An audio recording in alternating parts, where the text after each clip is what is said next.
What is up, fight fans? We are live on MMA Weekly, the most trusted source of news and entertainment in mixed martial arts for almost 20 years. For UFC Fight Night, Sandhagen versus Dillashaw. What's up, my friends? I'm Jim Grieshaber, call me Grease, along with my man Jeff Cain, the owner and soon-to-be billionaire. More Jeff Cain across the country, and Jeff, the big main event.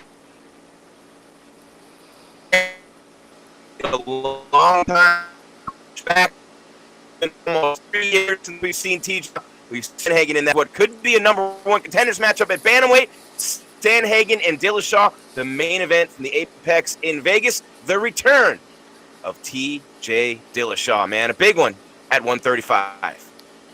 Yeah, former two-division champion, or former two-time champion, not two-division, pardon me. Tried to be a two-division champion, didn't work out well. That's what landed him a 2-year suspension. So, yeah, TJ Dillashaw's back, 2 years off. We'll see what form he's in. It's hard to judge this event because we haven't seen him in 2 years. We don't know if he's been training his ass off. It's going to look like a totally different fighter, or if he's going to look like the TJ Dillashaw from 2 years ago. But he's got his work cut out for him because he's taking on the number 2 Corey Sandhagen, who has been active while TJ has not. And he's got that length and the range. Meaningful main event. Should be. It's interesting stylistic matchup. I look forward to this main event, man. We'll see if Dillashaw can immediately jump right back into title contention. First fight back. And he will with a win here, without a doubt. Meanwhile, Sandhagen will be right there, too. Lost last year to Aljamain Sterling, a distant memory after brutal finishes of Marlon Moraes and Frankie Edgar with the flying knee. He had the head kick on Moraes and the flying knee on Frankie Edgar. When I look at TJ Dillashaw, though, Jeff, he is a legendary champion at 135. Tried to go down to 125 and win that belt from Henry Cejudo, and it did not go well. The weight cut was brutal for him. It did not work out at all in his favor, and you talked about the suspension after. But TJ Dillashaw, at his best, has been an all-time great champion in the UFC, and at the time of the Cejudo fight, he was on everyone's top 3 to 5 pound-for-pound list. When he's changing levels, he's in, he's out, the angles, the punches are unbelievable, the takedowns, the wrestling is great for TJ Dillashaw, and the gas tank, the cardio, almost second to none. Corey Sandhagen, meanwhile, a kickboxer. He's got real finishing power. He's got great angles, and he's got a lot of reach advantage in this fight. So if he's going to stay at distance and throw shots at TJ, got to keep TJ guessing in terms of coming in for a counter or a shot. The two styles are good enough when you're looking at this fight. Then you throw in the fact that these guys used to be training partners for quite some time in Colorado. They know each other inside and out. Sandhagen says, hey, he doesn't know this me. I'm a lot better than I was when I trained with him. The question is TJ Dillashaw better? And how will that layoff affect him, Jeff? We've seen it go both ways. We've seen Dominic Cruz come back after years off and beat prime Dillashaw to get his belt back. We've seen guys be out of the cage for a long time, like Cain Velasquez, for example, and not look good in their returns, Conor McGregor. But in this one, you have to figure Dillashaw is going to be ready. He says it's his division, his belt. He wants it back. Who knows when Aljo and Jan are going to run it back. That one's supposed to be later this year. But, man, I'll tell you what. TJ Dillashaw, give the man his props. The suspension, the EPO, everybody knows about that. Everybody knows about the bad loss to Cejudo. But all in all, what a great UFC career for TJ Dillashaw. And he is truly a legend in the sport, Jeff. An absolute legend in the sport. His name took a big hit with the EPO thing. If he's able to come back clean and win the belt in a couple of fights, that does a lot and goes a long way toward erasing that stain on his career resume that is the EPO suspension. And the loss to Cejudo, too. Both go hand in hand. No, he shouldn't have dropped to 125. That's not his weight class. But it was a time where winning 2 championships seemed to be the thing, that people were trying to do. TJ tried to do it, which I didn't think was a good idea in the first place, because it's just too much of a weight cut. And it didn't work out for him. You know what I don't understand about TJ Dillashaw is one of his best assets is outside of his movement, right, is his conditioning. And so why the hell would you take EPO? That's like the last performance-enhancing product that the guy needs. It's kind of strange to me that's what he tested positive for because he's been such a conditioning machine throughout his entire career. And I will say this, TJ Dillashaw did win the title twice and passed all of those drug tests. I don't know what it was about the 125 or Cejudo that made him think that I'm going to do some EPO and get away with it, but that's what he did. He did not get away with it. It's 2 years. He's owned up to it. Whatever. Yeah, TJ's a good champion. He's a good champion. I think that right now he's trying to clean up his legacy a little bit. But it's weird, man, because 2 years outside of the sport passes you by in a lot of cases, as you brought up those names earlier. And then for TJ, it's he's in his prime still with his age, so it's going to be interesting to see. I'm more interested in how the hell he's going to deal with Corey Sandhagen's reach and accuracy. Sandhagen uses that jab really well. He's able to keep you on the outside, and TJ's movement keeps himself on the outside. It's going to be interesting to see how this fight plays out, because at some point TJ's going to have to close the distance and either get a takedown or do some work on the inside. I don't know, man. Sandhagen's been active. He's been beating people. He looks like he's peaking. I'll say that about Sandhagen. He is not the same guy TJ trained with. And just to hit on that for a minute, you know how it is, Jim. TJ was the big dog in the gym. So everybody there is catering to TJ. You're mimicking who he's fighting. And so TJ may have never really seen Corey Sandhagen, the real Corey Sandhagen, until tonight. Right. Sandhagen's not in that place. He's not in that place anymore. Sandhagen's the number 2 contender, and it's Dillashaw trying to reestablish himself in the division. It's interesting the way it's all played out. Absolutely. And so many fights for either one of these guys, win or lose. That is one of the absolute stacked and loaded divisions in the UFC at 135. Want to welcome everybody watching us live around the world right now on MMA Weekly. Grieshaber and Cain live on UFC Fight Night, Sandhagen versus Dillashaw. Let us know where you're at tonight. Where are you watching us from in the world? What do you think is going to happen in this main event? Dillashaw and Sandhagen, really excited about that. Meanwhile, Adrian Yanez with a great comeback win over Randy Costa to kick off the main card. Jeff, you got Miranda Maverick and Macy Barber, a couple of ranked girls at flyweight. Going to get going here in just a couple of minutes. You got Darren the Damage Elkins coming up as well against Derek Minner. Kyler Phillips and Rallian Paiva. And that was supposed to be a much bigger fight for Kyler Phillips, and it was supposed to be Rafael Sunsao, and that's a guy way ahead of him in the rankings. They're looking to push Kyler. He's looking to make a run at the top of the rankings, part of that new group in the MMA lab in Glendale, Arizona with Sugar Sean O'Malley, and they're literally the same weight class. And then you have, of course, Jared Cannonier, who's going to main event against Kelvin Gastelum in a couple of weeks, training there as well. But a big one for Kyler Phillips in the co-main, although not as big as it was supposed to be. He still gets Rallian Paiva, which is a pretty good fight. Although a guy like a Sunsao and a chance to really move up, you have to guard against, I don't want to say you guard against complacency in a fight like this in Phillips. I don't want to say that. It's not what I mean. What I mean is you're excited to face a guy who's so much higher than you in the rankings. You're thinking it's a career-making fight, but then it gets kind of, pulled back, dialed back down a little bit in terms of the quality and caliber and ready to go. And it just might take a little bit longer now to make that ascent and continue his rise in the rankings at bantamweight. Yeah, I mean, it's interesting to see how Phillips is going to deal with this, because these are the most dangerous fights, in my opinion, where you get a late replacement and then you lose all kind of motivation, I guess, it's for lack of a better word, to go out here and do something. You were up for your original opponent, and now you have an opponent who has nothing to lose and everything to gain. And so it's going to be interesting to see how that dynamic plays out. I expect Kyler Phillips to look good in this fight, but these are the fights that always raise my eyebrow, because Phillips was definitely looking forward to his original opponent. Now he gets this fight, and he just got to get through it, right, and get a win. Well, that's not exactly the most motivating thing in the world, but for his opponent, now he's the co-main event, relatively unknown. He can make a huge statement tonight. So the roles have switched, where Kyler Phillips is looking to make a name for himself. Now his opponent's looking to make a name for himself. And the whole psychological dynamic changed in that co-main event with the replacement. It's going to be interesting. I expect Kyler to look good, but we got to make it interesting, Jim. So I'll talk it up and say, there could be a letdown there.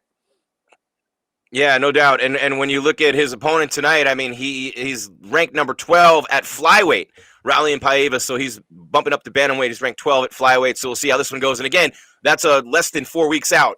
That fight was changed, and that was because of Sunsao unable to go. So Kyler Phillips is the co-main event. Big fight for him. I actually did play-by-play on one of his fights in 2015, and he did a backflip in the cage, like literally standing still, did a legit backflip after his win. And I remember thinking, this kid is a super athlete. And here he is, co-main event on a UFC Fight Night. So excited for Kyler Phillips, and Rallian Paiva stepping up.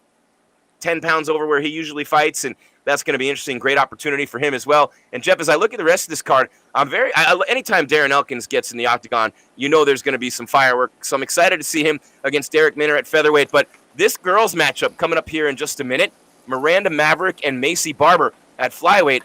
Been wanting to get your thoughts on this one because Maverick and Barber, Maycee Barber for a long time has been thought of and is supposed to be a huge, huge prospect in the UFC, and it just hasn't really worked out the way that we thought it would for her. She's had some bumps along the way, as many people do.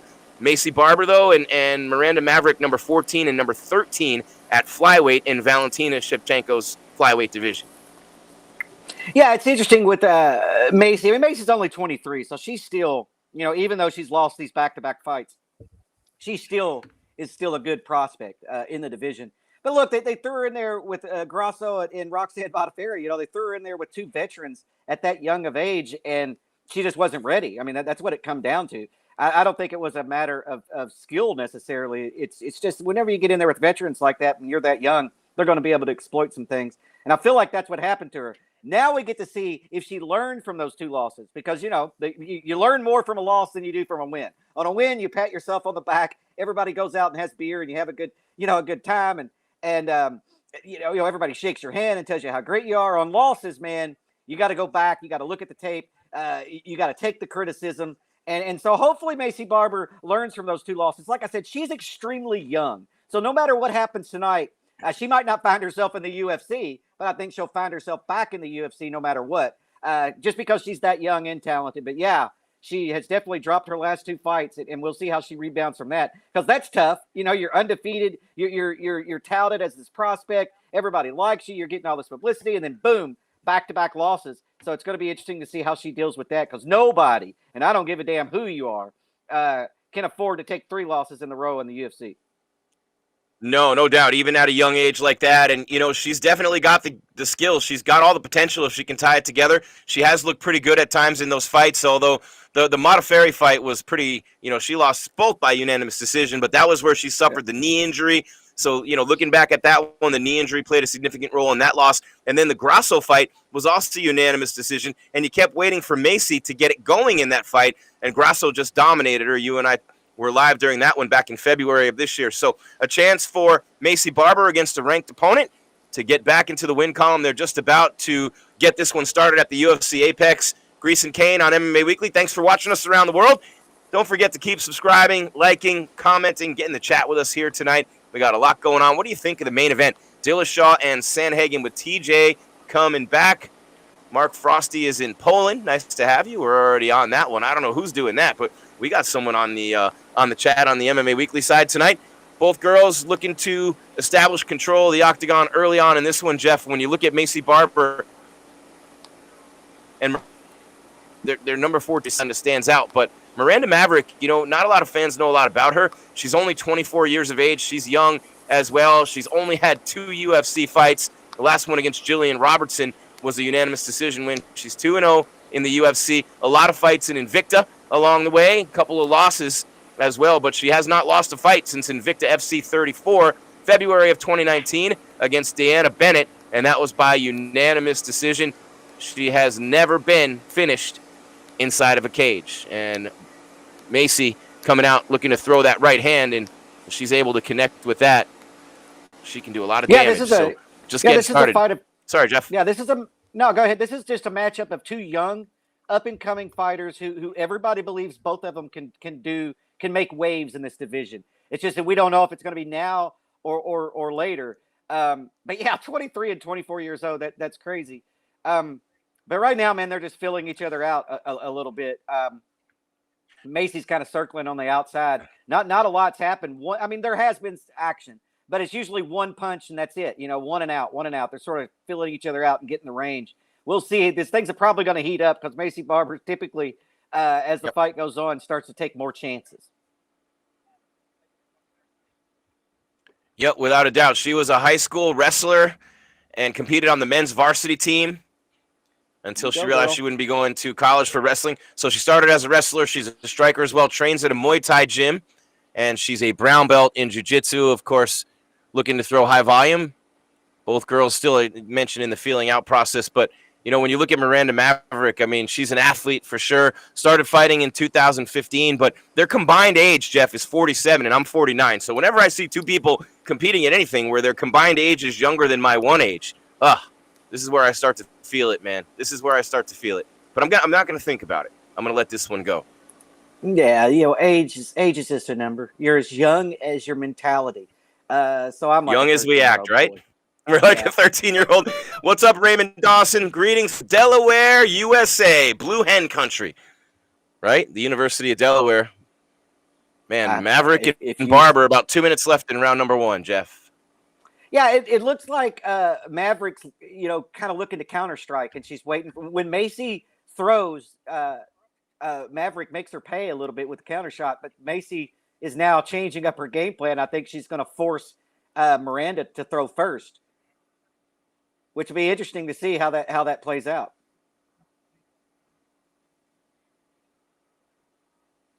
But yeah, it's heating up right now, Jim. I mean, they're throwing some heavy leather back and forth now. Like I said, the filling out process is over. Without a doubt, she's a second-degree black belt. Macy Barber is in karate, and that's only one of the mixed martial arts. But she's very good on the feet with the hands, with the kicks as well. Standing in that southpaw stance, she'll switch it up here and there. Macy Barber and Miranda Maverick. Nobody really asserting themselves and taking control of round number 1, although both girls pretty active. Nice right hand by Barber. Sneaks through and stings the left cheek of Miranda Maverick. Didn't hurt her, but she'll score points with that one. Yeah, this is a competitive round. I haven't watched it close enough to even say who's winning. And as you said, that Miranda lands a nice straight right hand. I think this is pretty evenly matched. On paper, they're both ranked 13th and 14th. They're both right there. They're both young. They both have similar experience. And we're seeing, that maybe neither one of them has a huge advantage, or at least in the early going of this fight. We'll see as it progresses on, because then everything, leg kicks start to add up. The conditioning comes into play. We'll see. But right now, I don't feel like either one of them has the advantage. I think that they're trying to figure out what's the best strategy. Whenever Barber goes first, it looks like she gets countered. When she goes second, she has success. And I think it's the same thing for Miranda. So the second round, we might just have them staring at each other for a minute. Yeah, the final 5 seconds of round number 1. And, it's interesting when you look at this matchup, too.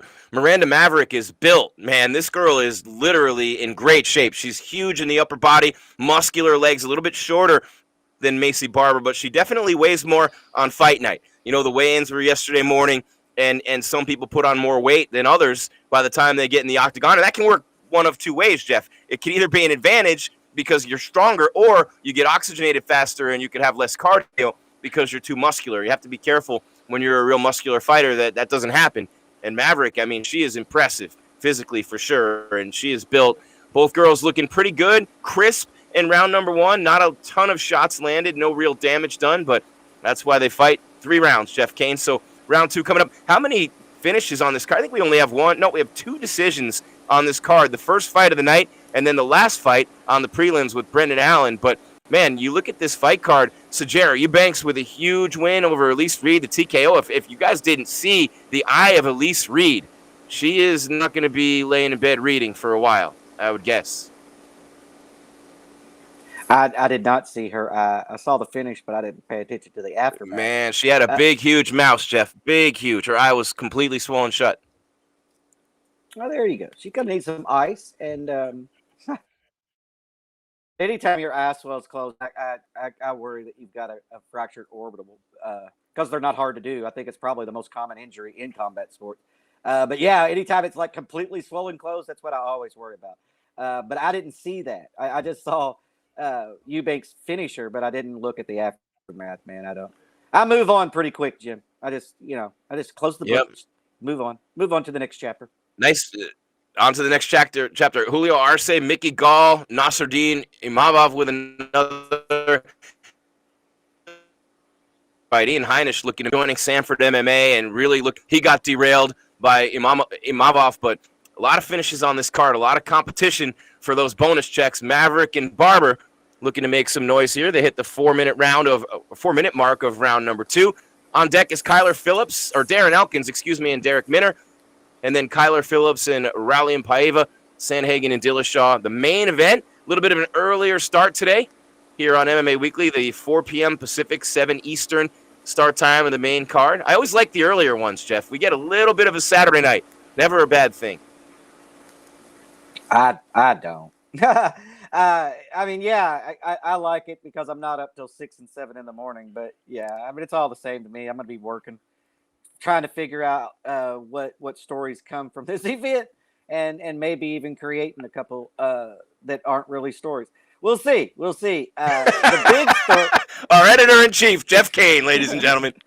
Well, the big story is the main event. The big story is the main event. But there's definitely some the stories, like you said, there's an update on the girl's eye. There's there's the rankings updates and stuff. There's always a story there if you want to dig for it. You know what I mean? Everybody jumps on that low-hanging fruit. There's always a story just under the surface if you want to dig for it. These girls are going to war this round, Jim. Yeah, and Barber looking to avoid a takedown.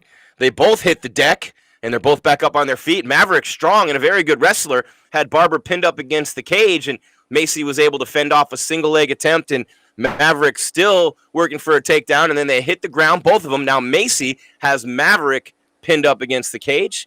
Man, Maverick is strong, as we talked about, man, but Macy Barber holding her own in there in the clinch game, looking to, I don't know what she's looking to do here, Jeff. She's got her pinned up against the cage, but both girls looking to take this fight to the ground in round 2. Yeah, she was just looking to control her right there. Macy does a really good job with her head, and you can tell that's from her wrestling background and stuff. She does a really good job of using her head inside the clinched position to make life hell for Miranda. Yeah, it's interesting. I believe. You know what I'm going to do? I'm going to pause my broadcast, Jim, because I think I'm 10 seconds ahead of you. I'm going to pause, unpause, and then we should be right on the same time. Modern technology is beautiful. Yeah, we'll just pause the damn thing for 10 seconds and boom, run it back up. The wonders of modern technology. Minute and a half left in round number 2. Macy Barber landing a few more shots in this round against Miranda Maverick. Still anybody's fight and anybody's round. Number 13 and number 14 in the women's flyweight division, otherwise known as Valentinaville. Literally, it's Valentina's division, just like 35 and 45 are Amanda's, until someone proves otherwise. Two of the greatest, probably the two greatest, I don't even want to say probably, Cyborg, but the two greatest female fighters of all time, just dominating those divisions. And, Valentina's got a big title fight coming up the end of September, and anything can happen anytime. But both these girls at 23 and 24, so much potential, so much room to grow. Jeff, they're still babies in the sport, and they've both faced a little bit of adversity. There's a takedown by Maverick. Macy missed with a wild punch. She left herself open for the takedown. Maverick pounces on her, takes it. Now she's got her back up against the cage. Barber standing up with Maverick all over her back, looking for a rear naked choke. Yeah, she's got to protect her neck right locked here, in. Macy. Yeah, she's got both hooks in. She's got her back. Macy, how much time's left? She's got 20 seconds. Yeah, Macy's just going to ride this out. Just protect her neck and ride this out. But that's a Wu-Tang song. Look. Protect your neck. There you go. Or did they take jiu-jitsu? Maybe they do. Shiloh Swords, Jeff. Wu-Tang. Yeah, I didn't make the connection till you said that. But then now I'm wondering if any of them take jiu-jitsu. Yeah, that wasn't a good look to end that round. I'd say that Miranda stole that round with that takedown and taking of the back and dominant position, ending that round. So I don't know how the first round went. Barber really need a finish in his third round. I'm not sure how that first round went, but I think that she lost that second round. Yeah, without a doubt. And you look at this fight, and it's so important for both girls. And you mentioned for Barber, though, not wanting to have a 3-fight losing streak at any level in any division in the UFC. That's not a good look. And I don't think she'd get cut. I really don't. But with the potential that she has, but you never know. They might want her to go back to Invicta or go fight somewhere else and get a little bit more experience. But there's so many opportunities to make money now. Literally, there's so much and so many avenues to go down now, which is good as the sport grows. People can have other opportunities to, fight in other promotions and do other things. I think that's pretty cool. Make a bunch of money doing it. Yeah, we'll see. I mean, what happens with her? I don't know if the UFC keeps her after 3 losses. I don't think that they would let her go to a rival promotion, but they would probably send her back to Invicta to get some more experience. And they might not cut her. Depends on what the pay is, right? You can have 3 losses in a row if you're not getting paid a lot of money. But if you're getting paid a lot of money, there's no way in hell you can suffer 3 losses. I don't know what her contract situation is, or what have you, or her relationship. Because Oh, that big also comes into left by play. Maverick. Oh, Jeff? yeah, no, they clinched up Oh, there we got for a you. Okay. minute, and yeah, they clinched and started throwing, dirty boxing. Each of them were just landing right hands. That was kind of crazy there.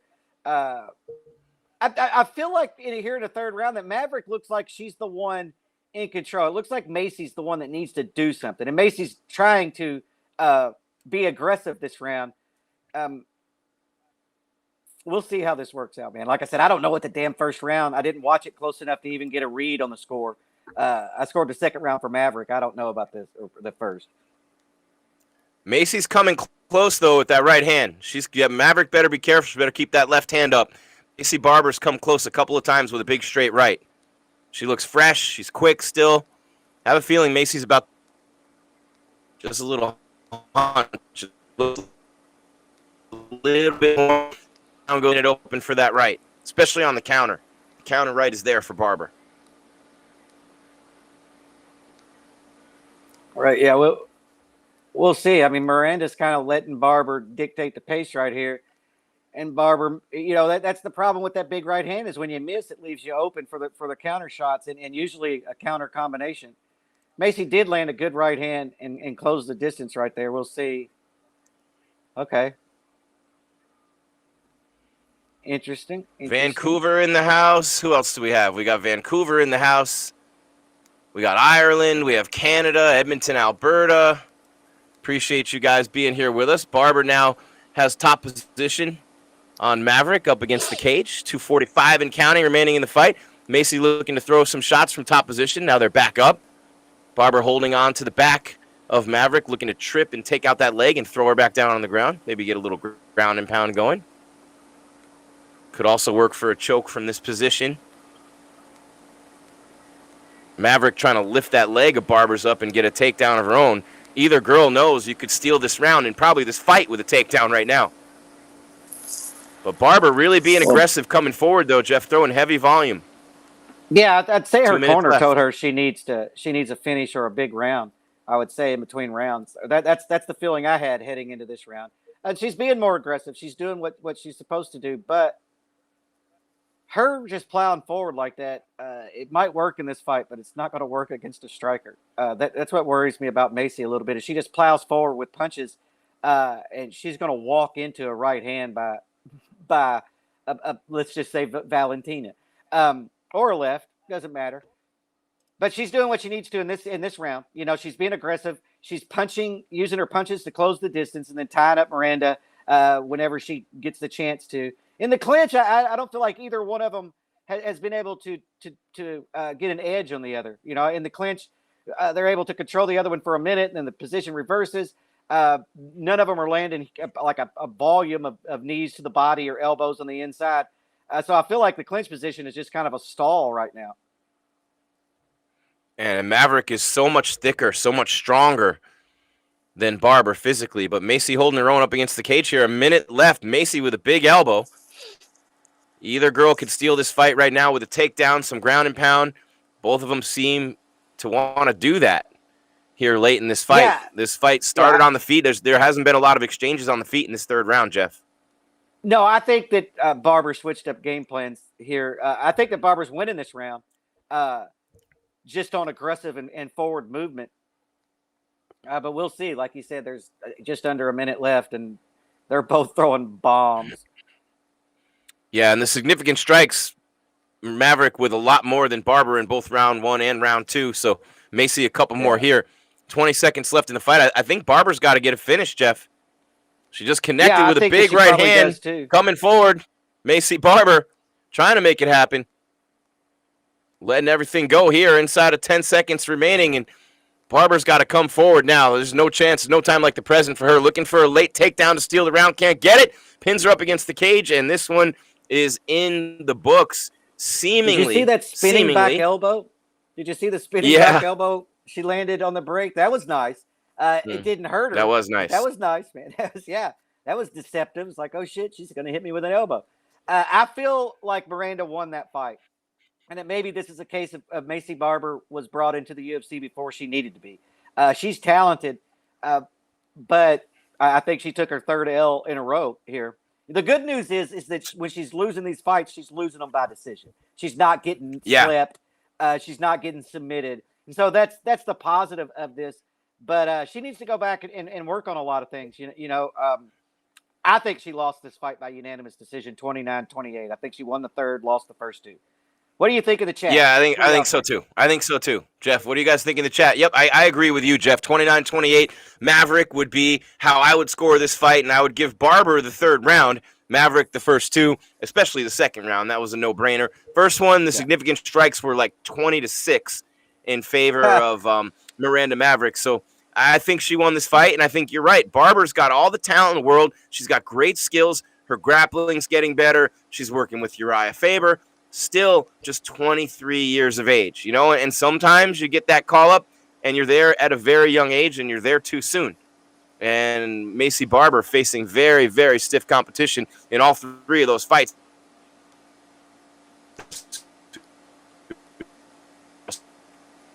They're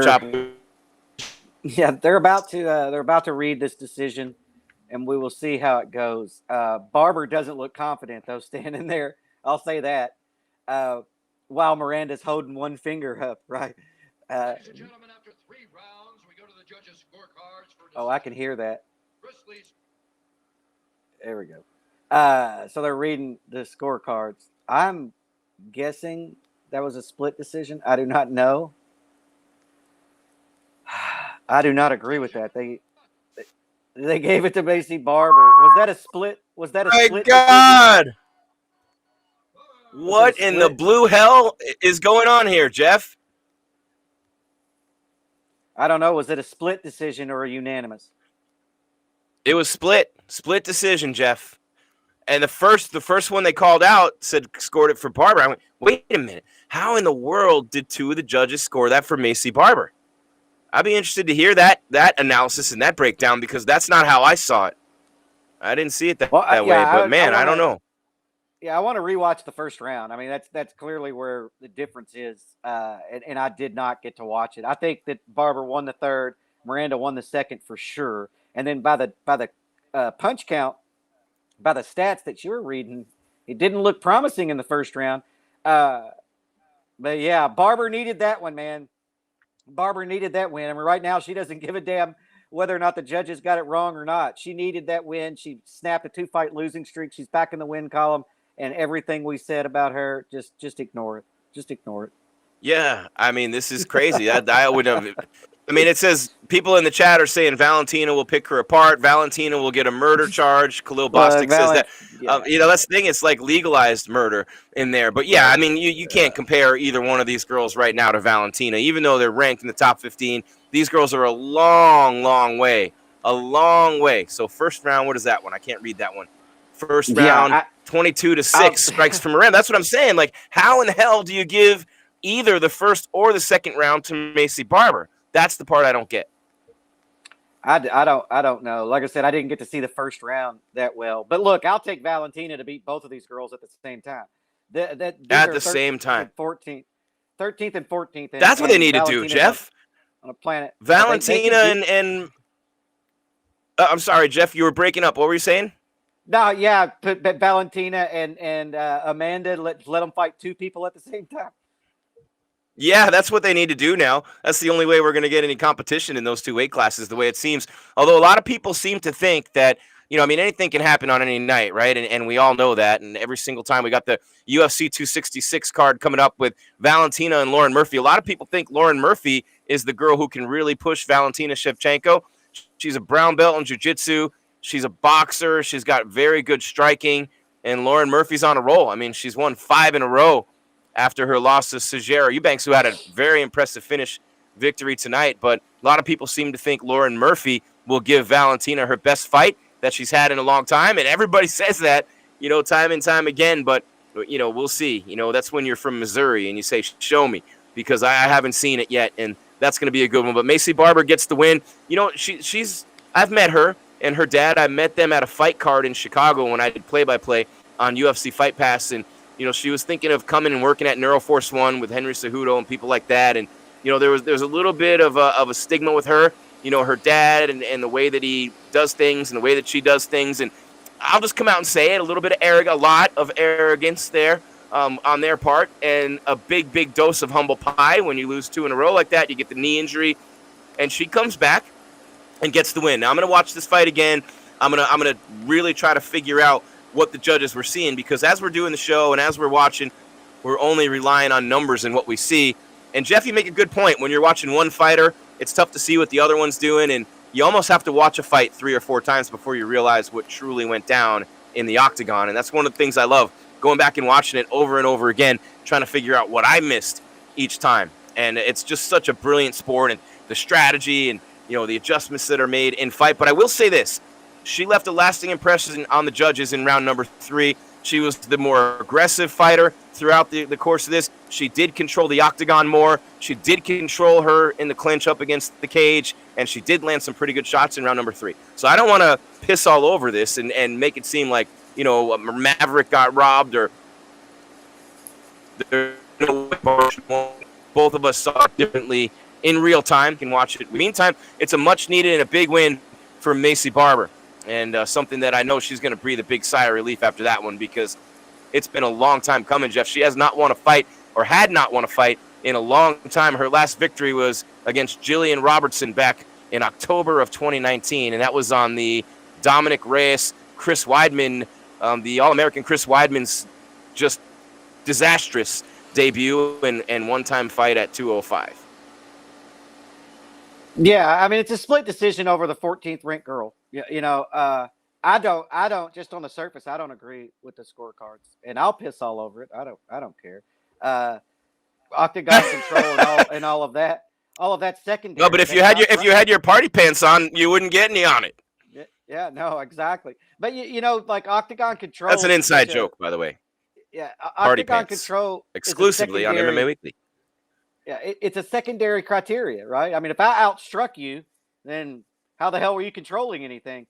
And so I don't know, man. I want to go back and see the first round, but the 2 rounds that I saw, and then the fight stats or the punch stats, striking stats from the first round, I don't know that I agree with that decision. But whatever, it is what it is. Whenever you leave it in the judges' scorecards or in the judges' hands, that can happen. I hate to say that, and I always bitch when people say that, because what you're really saying is, we know the judges suck, so don't be surprised when the judges suck. That's just not a good excuse to me. Get rid of the judges and replace them with competent people. But I don't know, man. I'll go back and look. I'll do what you're going to do. I'll go back and watch that first round. I have a hard time believing that Maycee won that fight, but it is what it is. Moving along. Moving on to the next one. Jim. I'm not a psycho, Jeff, and this is not me describing. Actually, probably am, but I'm not a psycho. In the chat wins. Trump won. Trump won, Jeff. In case you didn't know, and now everybody's going MAGA. But man, we've got and we've got the promo for your. I'm not going to touch that. He's been really. I don't know. Chat. I think they're talking about primary. His name is Khalil. I'm going with Uriah Hall by KO, he says. I'm just updating the result here real quick. Yeah, the chat's crazy, man. You gotta sometimes just let those guys be over there. They're in a party of their own. 211. Yeah, I gotta update the results as they happen, and so I apologize. All right. No, go ahead, man. You do that, and I'll just hop back on when you're ready. Barber with the win over Maverick, and you gotta love Wikipedia because people actually update it, right? There's nothing really always official about it, and so it says on the Wikipedia fight card, and it gives you live results, and usually they're just normal in what they actually are. So it says women's flyweight Maycee Barber defeated Miranda Maverick by robbery. That's what it says. I love Wikipedia. Yeah. People are funny. Yeah, they'll fix that here in a minute. But yeah, it's pretty funny. It's all of them. I mean, they do it a lot. If you want entertainment, for those in the chat, you want entertainment. If there's a close decision or a crazy finish, jump over to Wikipedia and see what someone's updated. Because I've seen people say decapitation, from quitting. I mean, just tons of different stuff. But it is entertaining. It's somewhat entertaining. I don't know if that was a robbery, man. I want to watch the first round, but I don't. From what I saw, I don't agree with that decision. But I'm not a judge, man. Nobody's paying me to judge fights, and maybe they shouldn't be paying them either. I don't know. I mean, this is one instance where I wonder, in sports, it's going in that direction, and you have replays overturning every damn NBA call when the guys aren't flopping all over the floor for 48 minutes. But when I look at the judging in MMA, why can't it be done remotely with cameras, at least, where they can actually see the whole damn cage and not just be sitting in one portion of it? I mean, that's antiquated. We have technology. Let the technology do it, or put the judges in a position where they can actually see everything that's going on without obstruction, without, sitting in a certain area where you can't really see other areas of the cage. Look, I'm a play-by-play announcer, and I always call it off the monitor. And if you look at John Anik, he does the same. And the reason we call it off the monitor instead of looking up right in front of us in the octagon is because 40 to 60% of any given fight is obstructed by the other fighter, obstructed by the cage pads, obstructed by the referee, obstructed by a bad angle. You name it, it's obstructed. That's why I call it off the monitor, and you better have good camera people and a great director. But if the judges could somehow do that, where they could see everything that's going on, multiple angles, I think it would really help a lot, and it would clean up the judging in our sport. Because let's be honest, the MMA judging is just horseshit for the most part. I mean, it's just bad. It's bad everywhere. It's not. I mean, it's worse in some places than others. In some places, it's every state's commission. It's different. You have organizations like IMAF and UMAF trying to get rules that are just streamlined and the same everywhere you go. But that's a long ways away when it's done state by state with commission. So you're never going to get that uniformity. There's the word I'm looking for, Jeff. Uniformity, not only with the rules, but with the judging. And I just think that there's got to be a way to do it better. There's got to be a way to do it better because the fighters keep getting better. The UFC keeps getting better. I'll even say the refs keep getting better. Maybe. But the judging just does not seem to be getting any better. In fact, you could argue that it gets worse. Some states allow monitors. You can use the monitors. I don't agree with replays. Shouldn't be able to watch a replay because then the guy in the truck controls too much, right? If I want you to think that Macy won that round, I'm going to show you replays of her landing instead of Miranda. So I don't agree with that. Or I think it creates a murky water situation and a potential for even outright corruption. But I think, and I've talked about this at length through the years, man, what MMA should do, state bodies, governing bodies should do what the NFL does, where you grade your referees. And once you have so many mess ups, so many mistakes, then you're no longer allowed. You're no longer allowed to referee a big fight or a big event. And so I think that's what we need to do. We need to start, the states need to start putting together, I don't want to say a commission. I mean, clearly they have the athletic commission, but they need to, put aside some time and some people to start grading these referees. Get Big John, get some fighters on board. And they'll probably do that shit for free, to be honest with you, just to better the sport. Because, and I know that Big John had his academy thing that he used to do where he would mentor referees and would take you through and he would let you watch fights and you would score these fights watching them. And then he would, critique your scoring. I think we need way more of that. And I would say the easy answer is to just have fighters do the refereeing, but that's not such an easy answer because all these fighters have ties to a gym and other fighters. And so, the conflict of interest comes into play there. So it's I don't know, but I feel like commissions need to take it upon themselves to start grading the referees and demoting ones that aren't qualified to be or make a bunch of mistakes and then get them into Big John's little academy until they get to where we think they're ready to get back in there and referee or judge a big fight card. And it's not the judging is not an MMA thing. It's a commission thing. The commissions start because the commissions assign the judges. So the commission will assign a boxing judge or a kickboxing judge. Like I said, Cecil Peoples famously said, who's a kickboxing judge, right, who did MMA fights, that leg kicks don't win fights. And I'm like, yeah, okay. Have you ever watched Jose Aldo fight? Have you ever watched MMA to begin with? And so that's the problem. It's not necessarily that all of the judges are bad. I think we have good judges in MMA. It's just that the commissions have to start assigning, competent judges to do, especially these big damn fights. And I'll say all of the fights because careers are on the line. Careers are absolutely on the line. Had Macy Barber lost that fight, she could have got cut from the UFC. Because she won that fight, she's going to get somebody elevated in the rankings. Miranda's going to get somebody not in the rankings, and she's not going to make as much money in her next fight. These are people's careers. And so we owe it to the athletes and the sport itself to have some competent judges in there. Now, after saying all that shit, Jim, I'm not saying that they got that one wrong. We need to watch that first round again. Right. But out of the other side of my mouth, I'm saying they got that one wrong. So Sound Ass Wave wants to know something, Jeff, and he thinks you're the guy to answer the question.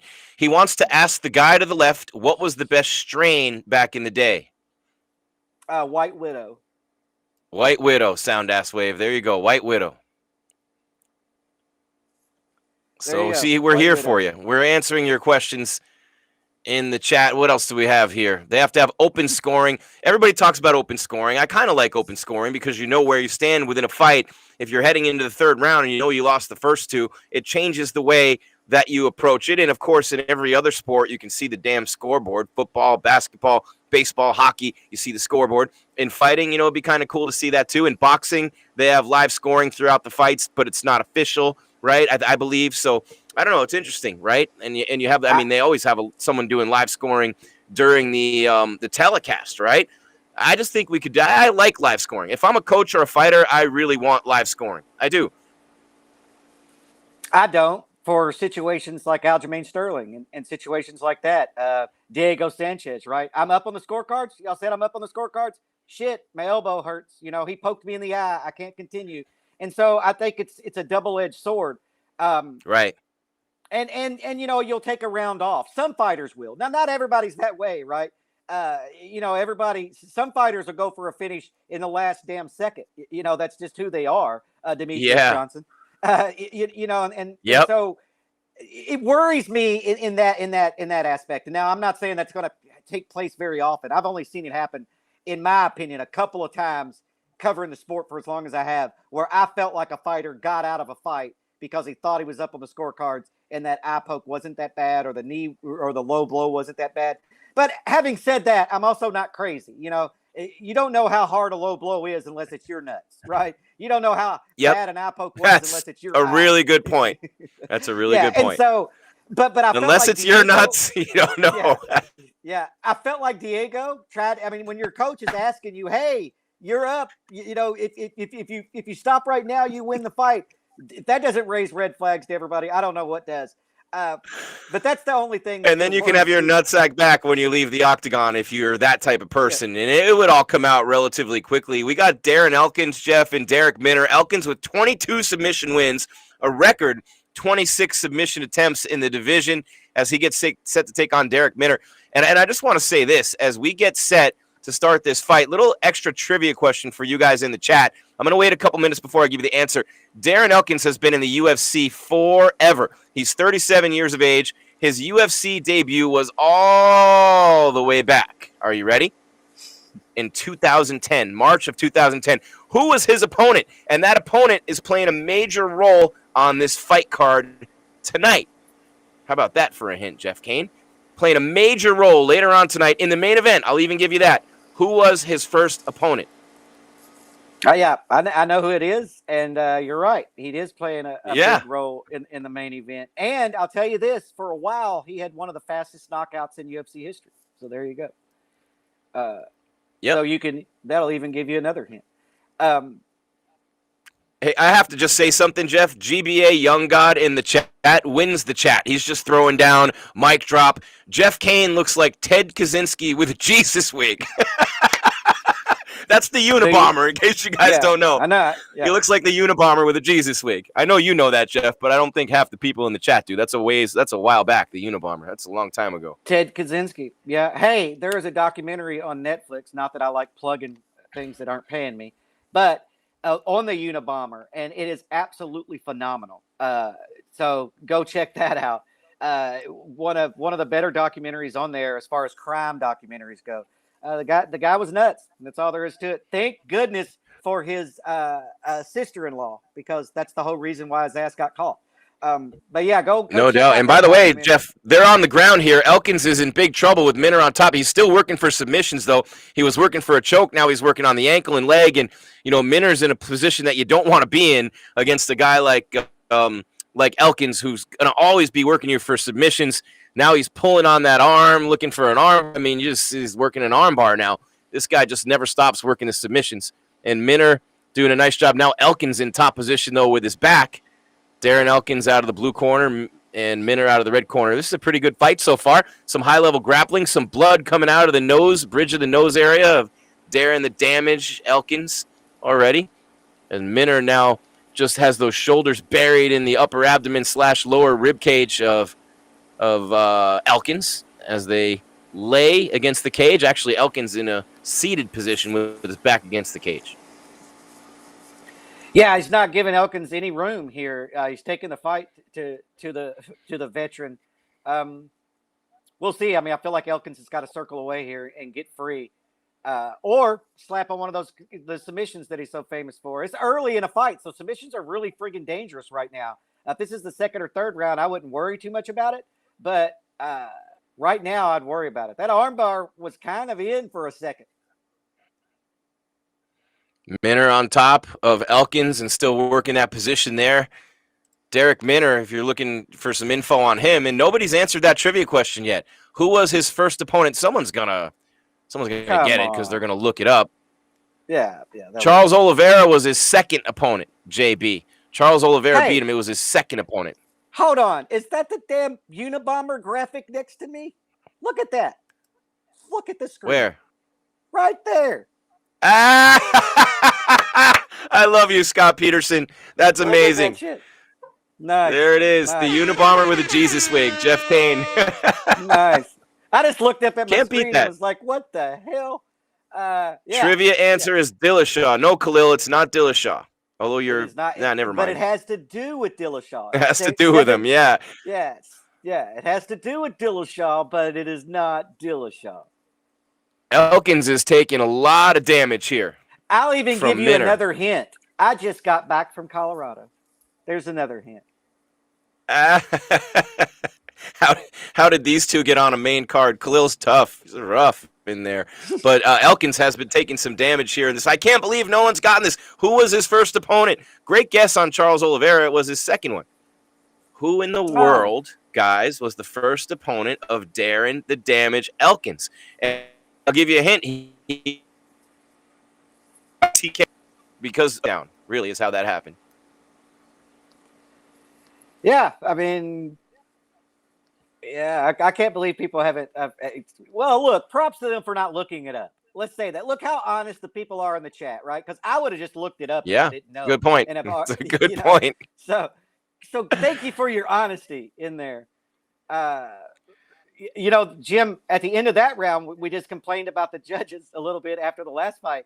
Is that a 10-8 round right there? He had him in an arm bar. He tried for a guillotine choke. He had him he was in top position the majority of that round and landing pretty heavy shots on Elkins. Is that a 10-8 or is that just a 10-9? You know what? I'm tired of them handing out 10-8 rounds like candy on Christmas. I'm tired of it. I just think that they give out way too many 10-8 rounds. Speaking of judging, I think it's a 10-9 round. I don't know. What do you think? I mean, you don't like 10-8 rounds either. Would you give that a 10-8? Well, I don't mind 10-8 rounds. This is my problem with the scoring because I don't like the scoring system at all. But I don't complain about it because I haven't been able to develop anything much better.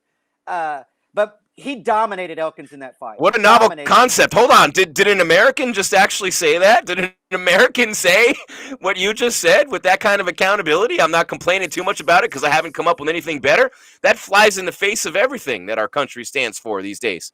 Everyone's Well, got an opinion about everything, and they don't know shit about anything. We have an excuse for every solution for sure. But here's my problem with 10-8 not scoring that. JB got it, Jeff. He got there it. You go, JB. Dwayne Ludwig. There you go. Bang. Bang. Yeah. Good job, JB. Here's my problem with that not being a 10-8. I don't know that I'd have scored that at 10-8. I don't know. But here's my problem with it not being a 10-8. Let's say the second round goes and Darren Elkins outstrikes him by 2 jabs and he wins 10-9. Then we have an even fight heading into the third round, although Elkins has got his ass handed to him the majority of the fight. But it's an even heading into the last stanza. That's my problem with not giving 10-8 rounds. But I don't hand 10-8 rounds out that often. You've got to really dominate a round for me to consider it a 10-8. And as far as a 10-7, the fight should have been stopped. If a round has ever scored 10-7, the fight should have been friggin' stopped.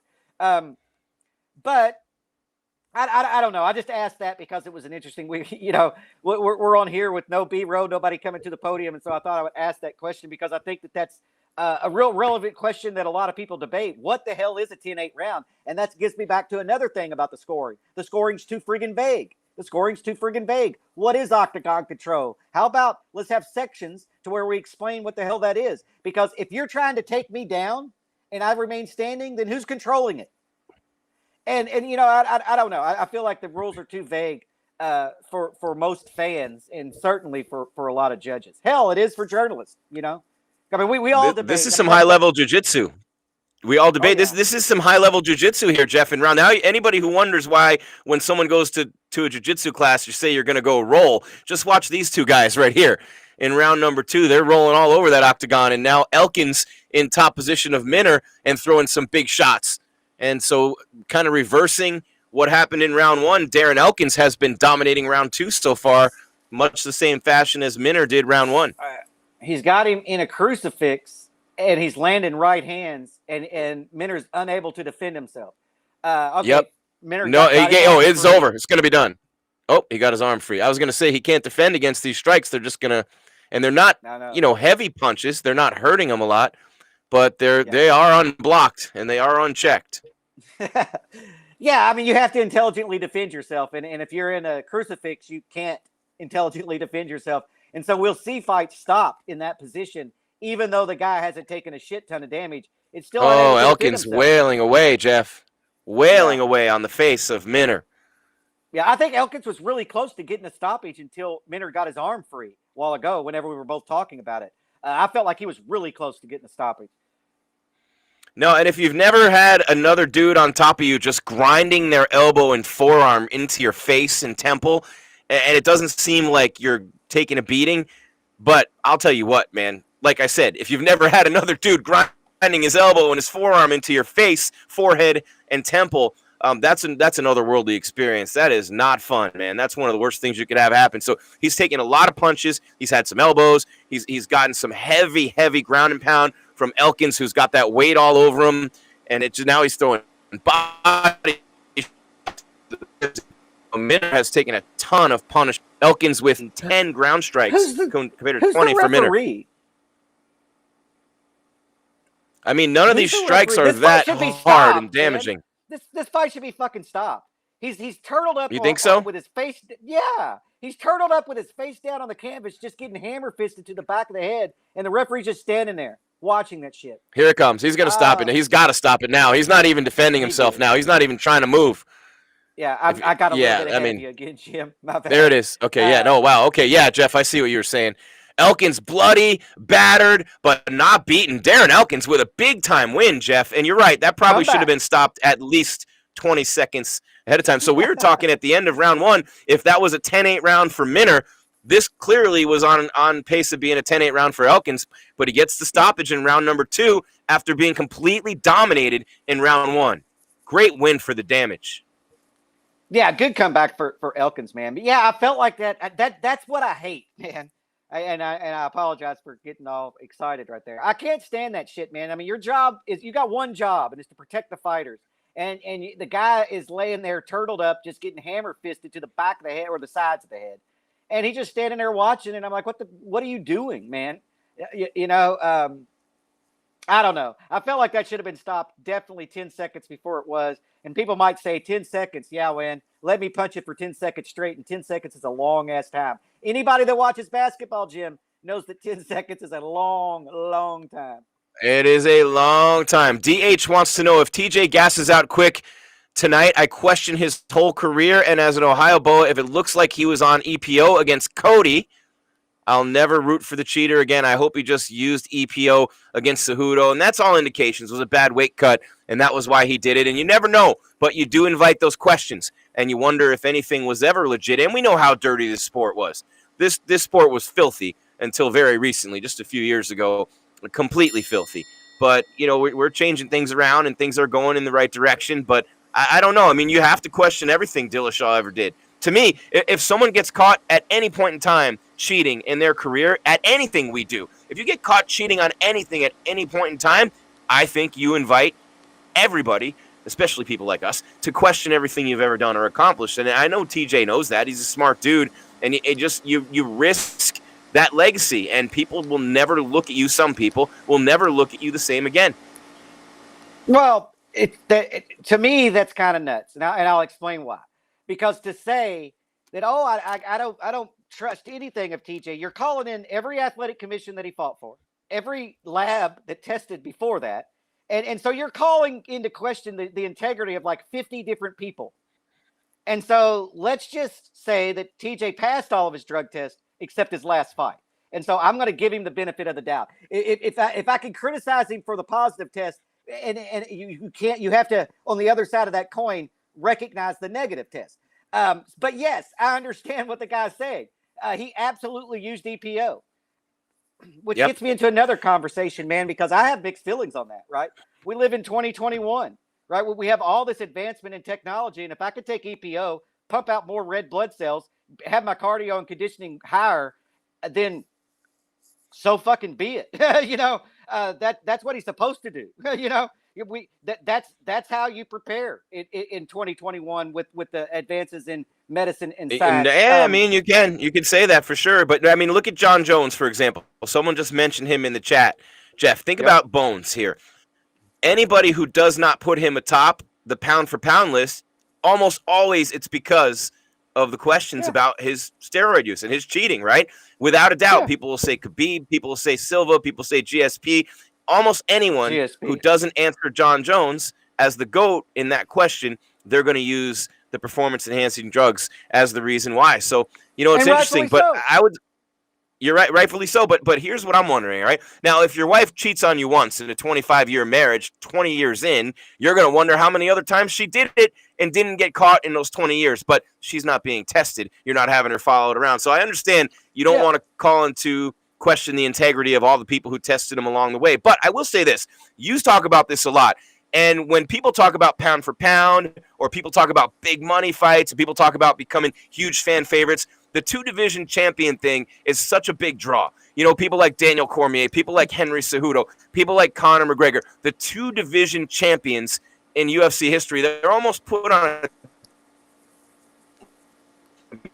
always put ahead of one champions when it comes to it. And I disagree with, because some people just aren't made to fight in two weight classes. Jeff TJ Dillashaw is one of them. That was a horrible choice by him to try to go down and win that belt from Cejudo at 125. If he fights Henry Cejudo at 135 and Cejudo's looking to get that second belt, maybe that fight ends completely different, and maybe he never would have taken the EPO. It was just a disastrous move to try to become a two-division champ for TJ Dillashaw. Do I think Sandhagen is too big for bantamweight? No. No, because he makes the weight. If you make the weight, you're not too big. Yeah. And he doesn't look bad in his fights. Now, moving forward, I don't know. But right now, he's lanky and tall, and so this is perfect for him. I had this conversation before the show, or actually earlier today, because like I said, I have mixed feelings on it, because I think that there's two people that use performance enhancing drugs, right? The person who's trying to scoot and shortcut his way. We'll call them the Phil Baronis, right? And then you have people to where I consider, like the TJ Dillashaw, people like me, where I'm not going to leave any rock unturned. And if EPO is going to help me get to where I want to be, I'm taking fucking EPO. And And that's just the way it is, because I wouldn't be able to sleep at night knowing that rock was unturned. You know what I mean? And so for people who are perfectionists, I feel like some of those get caught in the trap of using PEDs as well.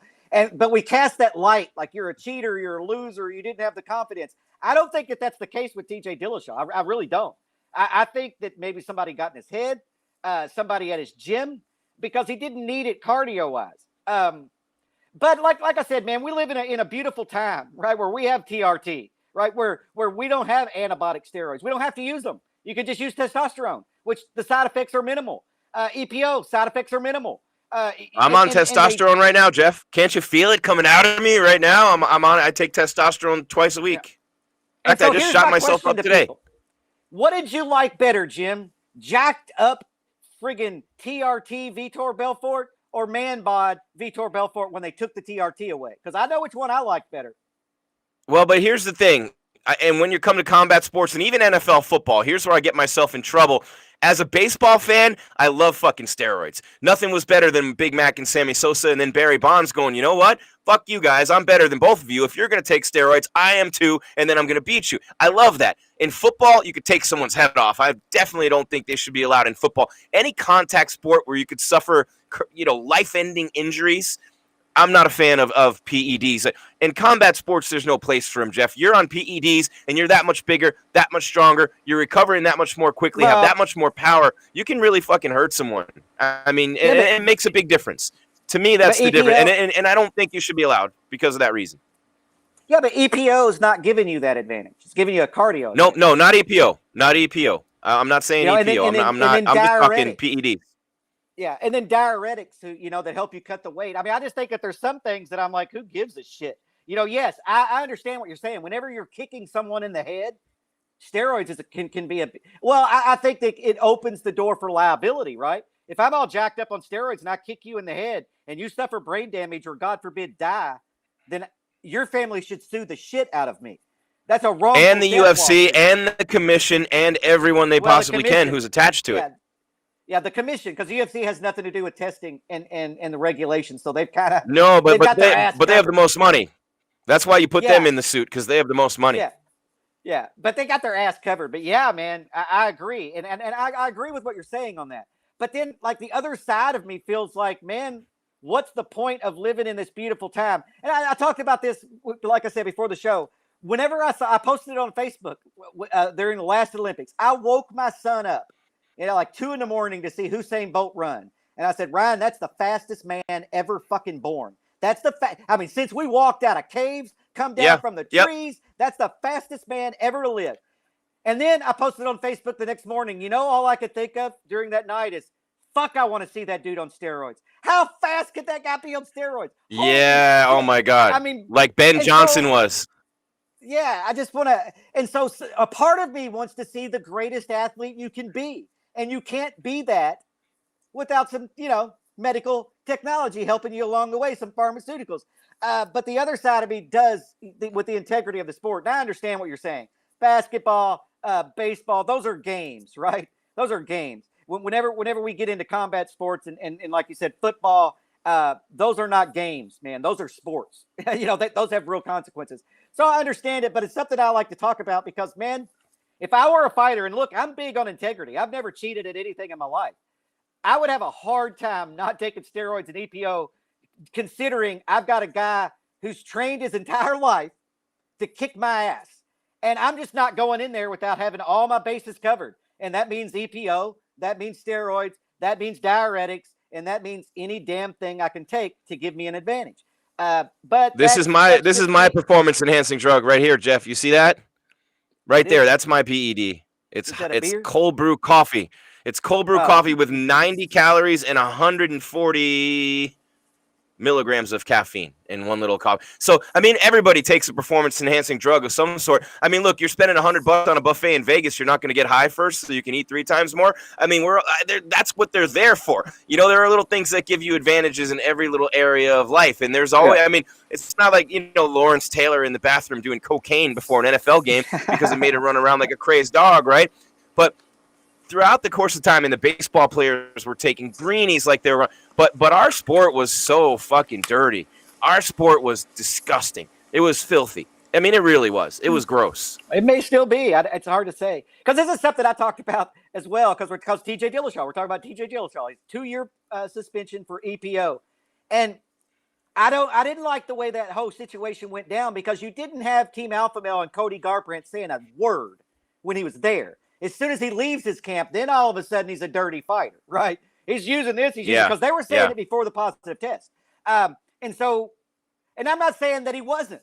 That's not what I'm saying at all. But I'm saying, why didn't you call him out while he was at your gym then? And being around the sport and being around gyms, as I've been around, it's not just one motherfucker taking it. If there's one guy in your camp taking it, there's 10 and a dealer, And so that's just the way that works. I just didn't like that you call him out when he leaves, right? You leave the camp, so now we're going to expose all the dirty secrets, if they even were, Yeah, that's like asking a girl out and she says no. You ask a girl out and she says no. I don't like you're a whore anyway. Like guys like that. Right? That's the way it is. It's going to come across like that. Yep. Yeah, I didn't like that, but look, TJ Dillashaw took EPO, tested positive for it. And what's so crazy about that, Jim, is it got him nowhere. He lost in 30 seconds to Henry Cejudo. All the EPO in the world didn't help him in that fight. That's the sad. And then he bitched about the stoppage. You got your ass beat, TJ. Well, that was about as legit a stoppage as I've ever seen. Well, I mean, you still complain about it. You're still in denial for a while, and you're like, man, he could have let me. I was about to get up, because that's what your ego and your psyche tells yourself. You're wrong. He was done. It was a good stoppage, but I understand TJ having to tell himself that, like, oh, he screwed me. The referee, I was okay. I was about to get up and kick, Henry's ass. That's what he has to tell himself to look in the mirror, but that's like Connor's coach. Yeah, we had him right where we wanted him going into round 2. Okay, John. Yeah, you did. And Connor, I've trained. Did you see Mike Brown's response to that, Jeff? Did you see Mike Brown's response to John Kavanaugh saying that? Like, what fucking planet is he on? We had him right where we wanted him. Yeah, you mean he punched himself out from pounding you for? Yeah. Oh my God. Good Lord. We had him right where we wanted him. Yeah, not at all.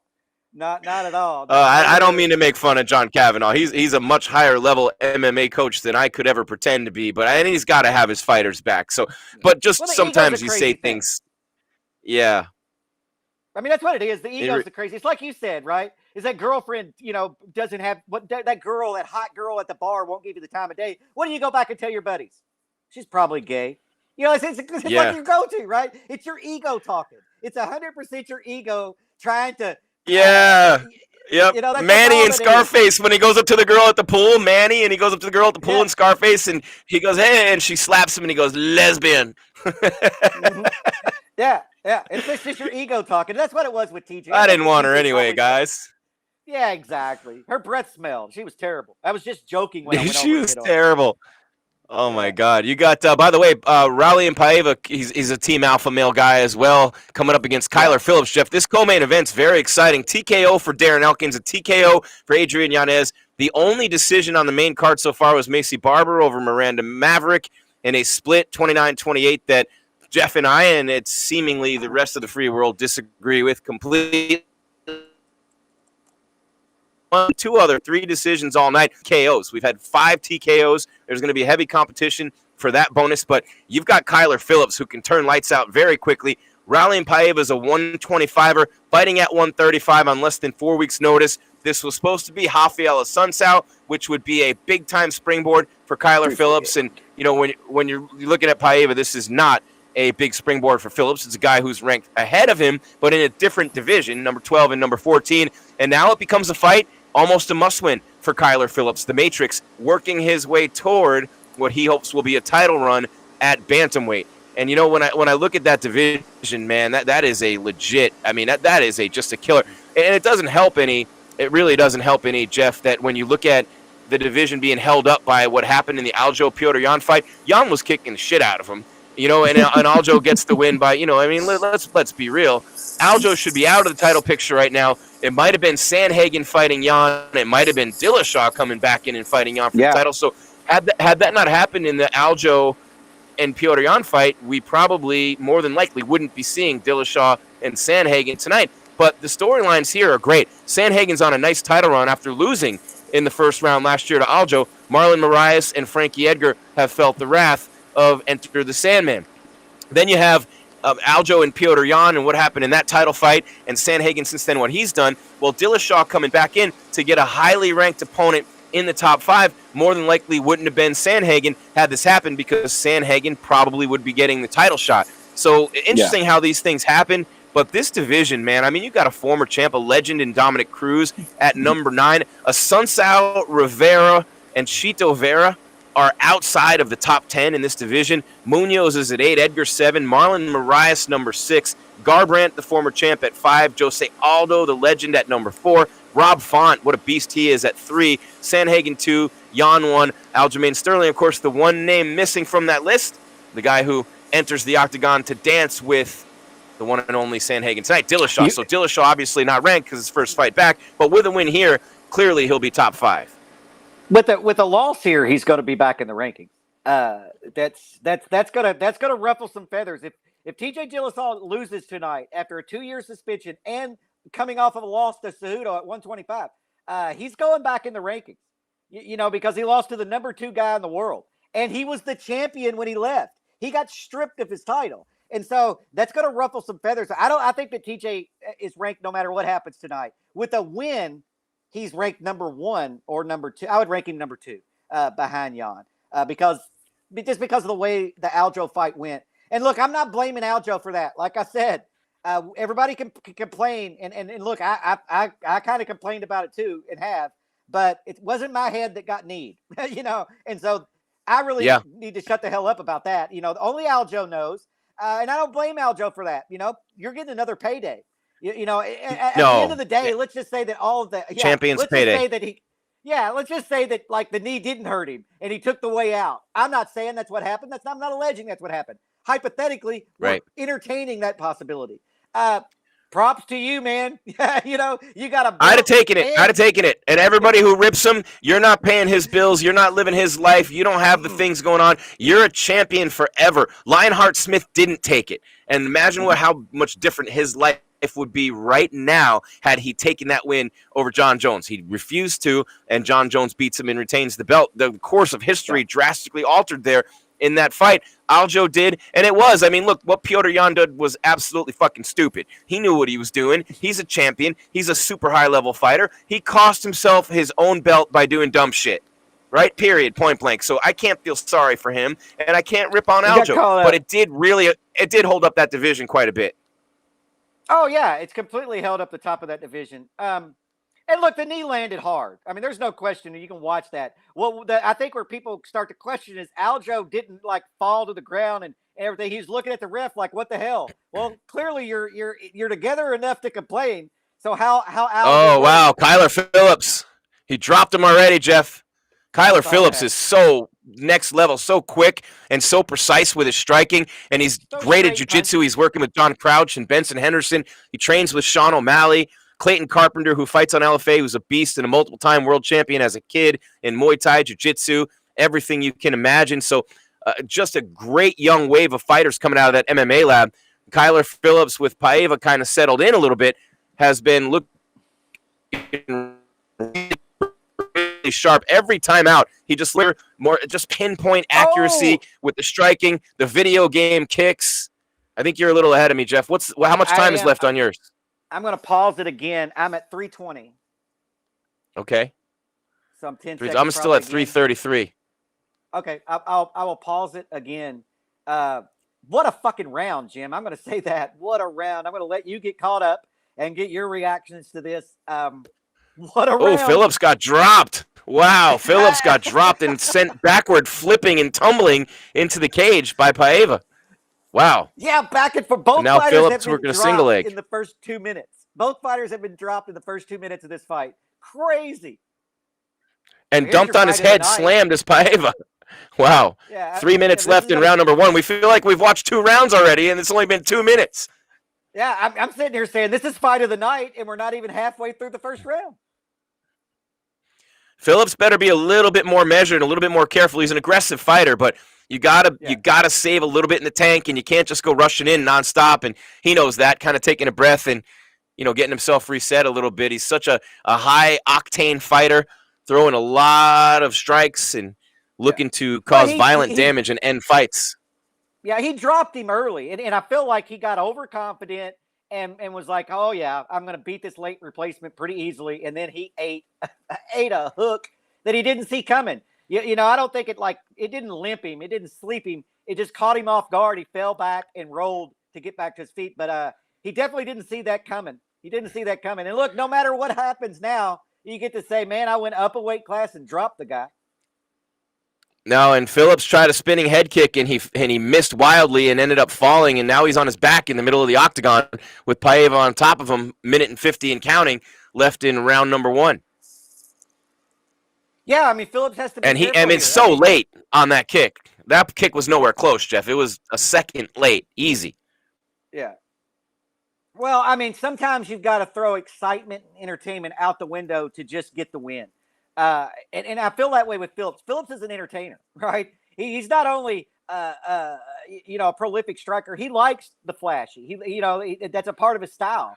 But at certain points, nice grappling man, you got to throw Phillips. that out the window and get to basics. Just fundamentals, like he just did. Both guys' faces getting a little jacked up there. Good job by Phillips to use that grappling to get top position, and now looking for a mount here and trying to do some ground and pound. That was tremendous high-level grappling by Kyler Phillips, and he's back on top with under a minute remaining. And now he's got a chance to do some serious damage. He's right next to the cage. Paiva struggling and scrambling to try to get up. I think that Phillips hitting him with some elbows here. Yeah, I think that Paiva gassed himself out. He's got an adrenaline dump. He just took a big or right. He's hurt. Yeah, or he's hurt. He just looks slower right now to me. He just looks slower. After that reversal and they got back to their feet, he doesn't look like his legs are completely under him, Yeah, and Phillips has hit him with some big shots here late in round number 1. Under 30 seconds left. This has been a lot. I mean, can you believe this is still the first round?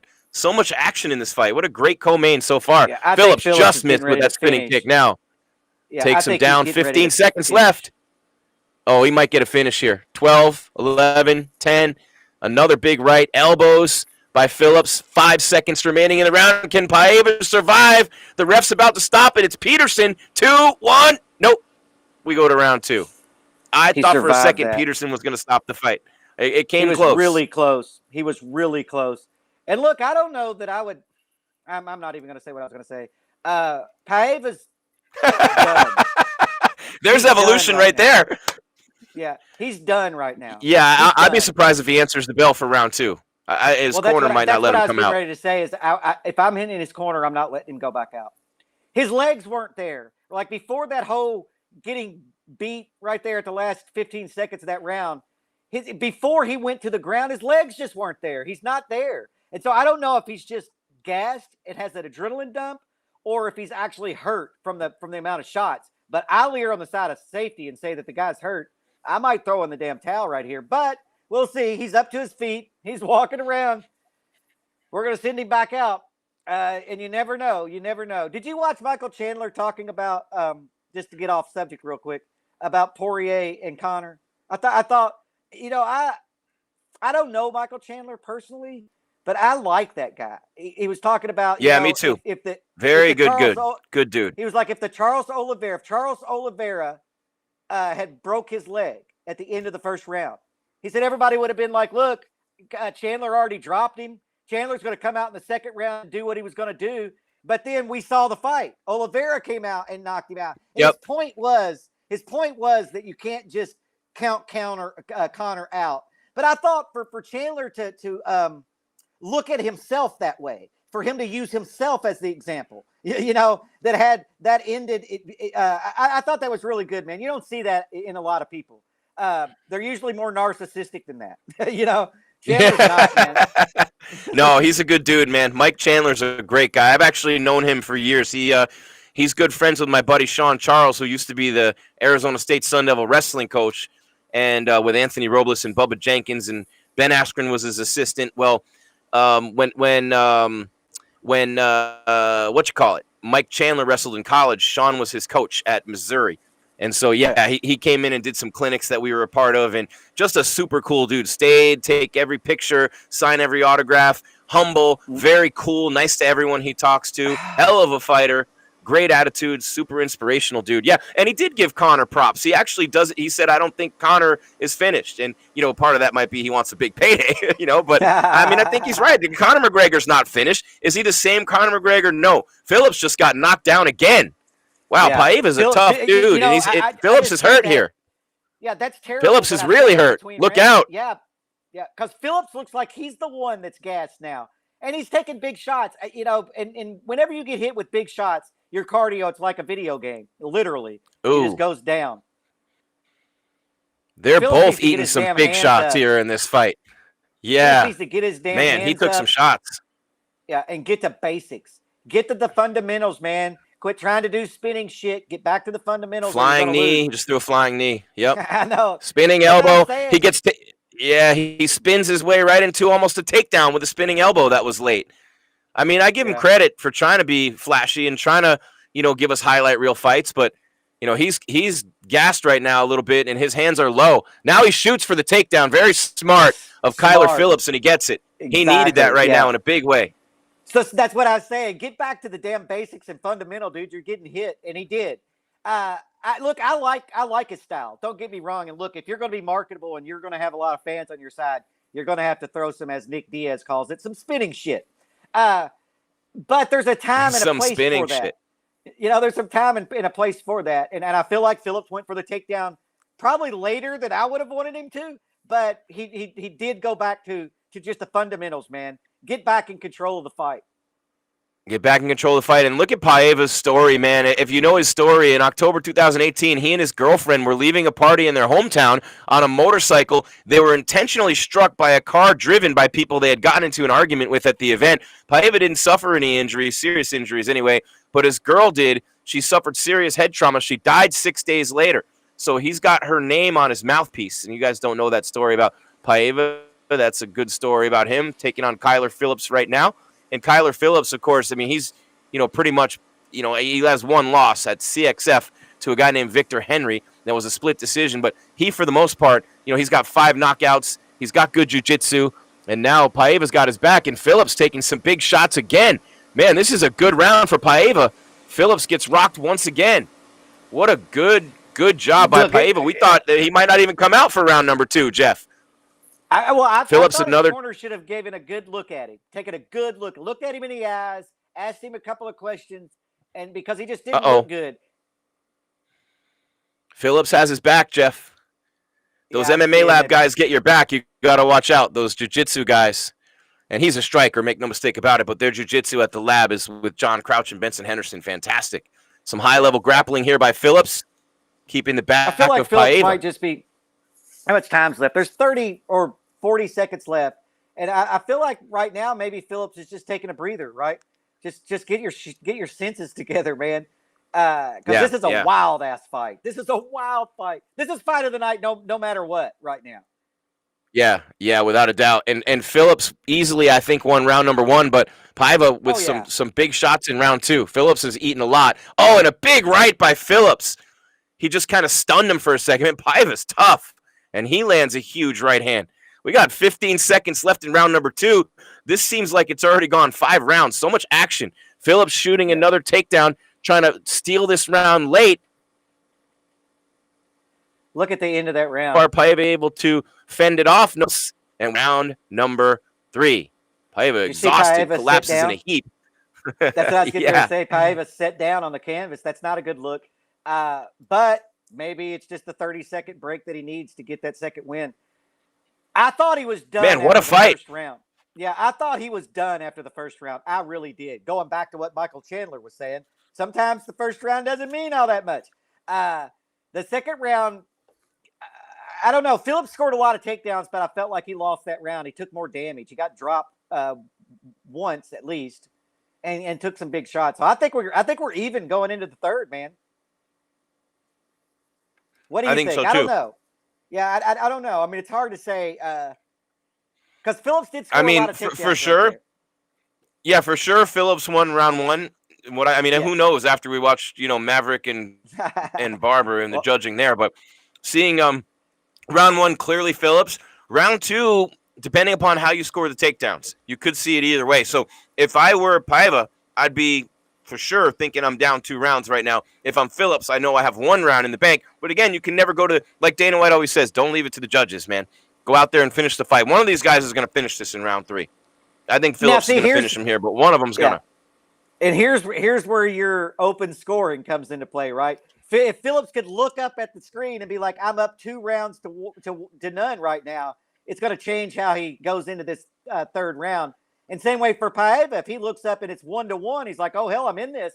So, yeah, man, I don't know. I mean, the open scoring is definitely something that I would be willing to entertain in certain fights. Let's not do it in championship fights, though. Let's leave those. No, and there's an adjustment being made by Phillips' corner here for round number 3. Kyler Phillips coming out throwing those calf kicks. And he's loose. He's bouncing all over the place, has plenty of energy. Paiva looks good, too. Phillips, I thought for sure he was going to score that double leg. Good takedown defense by Paiva. Yeah, this is crazy. And Paiva, look, this is a short notice fight. He went up a division to keep from cutting weight. You know, and I think that was a smart decision on his part. And I think that other fighters who take short notice fights should think about that. Don't take it at your weight class. Take it up 1 weight class and don't cut weight at all. Because that's gonna be the drain, right? You took a fight on 4 weeks notice and you've got to get your weight down and everything. If you can eliminate that variable, you're going to perform a lot better, in my opinion. And he's performing great tonight. Phillips got a takedown. This is definitely a fight of the night. Paiva almost connecting with a big elbow there. Phillips' hands all the way down. He's exhausted. Both guys very tired, Jeff. This has been an intense fight. Phillips kind of throwing wild shots here. Looks exhausted. Yeah, I mean, Phillips has got to go back and look at this tape and realize when he exits the pocket, his hands are down. And that's where he's getting hit with the big shots. But we can fix that. And you can't fix it now. You know, I don't even tell him that between rounds, you know. Yeah, there you go, Phillips. Throw the jab. Throw the jab. Keep him off you with the jab. I don't see enough jabs coming from Kyler Phillips. Easy for me. Armchair coach here. Well, yeah, we're deep in the 3rd round. I would say he's pretty fatigued. 3 minutes left. Yeah. We'll see. I a lot of takedown attempts for Phillips in this round, Jeff, and great defense by Paiva. Yeah, that's what I was getting ready to say. Is I expect Phillips to maybe shoot for a bunch of takedowns for the rest of the There's another takedown for Phillips. He has 2 in the round. 2.5 minutes left. Phillips with the takedown. Paiva in seated position up against the fence. Now he's going to stand up. Phillips better watch out. Oh, nice left hand by Kyler Phillips. No, we can't show the stream. Whoever's asking us if we can show the stream. No, we're not. Disembodied. No, we can't show it if it's not a pay. I mean, there's a thing called rights fees that ESPN pays billions of dollars for. Why are the judges so bad? We don't have enough time in this show. Sorry, Mike. Nancy Shank says hi from Live Oak, Florida. Where's Stacy Nichols? There she is. I think Chandler beats Dustin for some reason. Stacy Nichols, one of our regulars here. Nick McKemmy says, Mr. Sandman, bring me a dream. Well, there you go, Mr. Sandman. You know what that makes me think of? It makes me think of Back to the Phillips Future. now on bottom. Back to the Future. Yeah, Mr. Sandman. Anyway. The guitar solo. I guess you guys aren't ready for that yet. No, they're definitely Phillips in a tough spot, that. man. 1.5 minutes left in Paiva in top position. Phillips, you would have to think, had at least 1 round in the bag after an impressive round 1. But, you know, for both rounds, Paiva looked just wrecked. You know, collapsing in a heap. In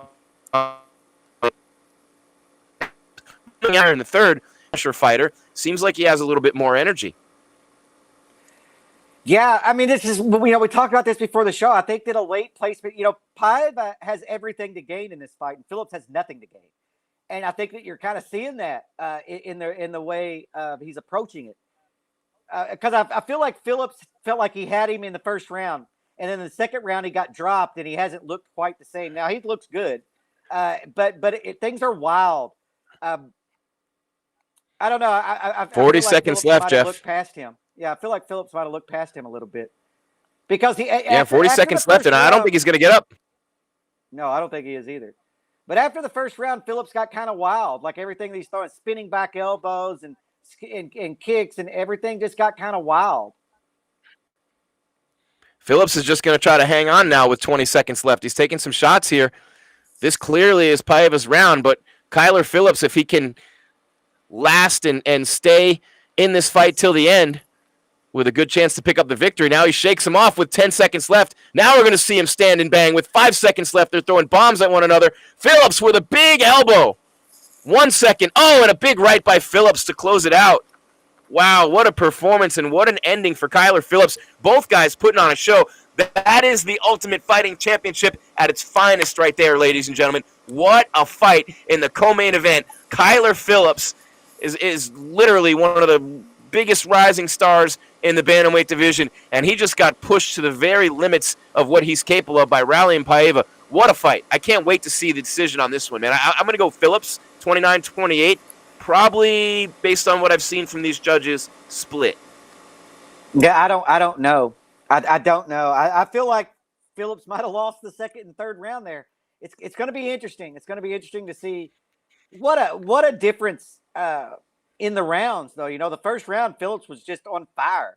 Won by a long shot, and in the second round, got dropped and got little looked like maybe even frustrated. And then in the third round, he's going for takedowns. I don't know how they're going to score that, man. That's I'm not going to complain. I'll say this before they read the scorecards. I don't think this is going to be a bad decision either way. Like, if it's a split decision for Paiva, I'm cool with that. If it's a split decision for Phillips, I'm cool with that as well. I don't know that was a unanimous decision for either one of them, though. No. In fact, I want to see 2 more rounds. That's what I want to see. I want to see 2 more rounds. Come on. Where's the Diaz rules? I need the Diaz rules for this one. Yeah, and why is this guy not fighting in this weight class? I mean, look at the stats. Yeah, and by Diaz rules, I mean co-mains that are 5 rounds. That's what I mean by Diaz rules. I'm gonna mute my myself here, Jeff, and listen to the decision real quick, so I can hear the scorecards.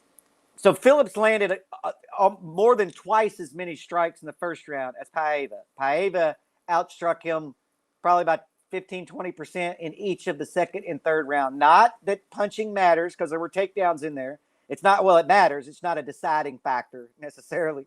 This is going to be really interesting, man.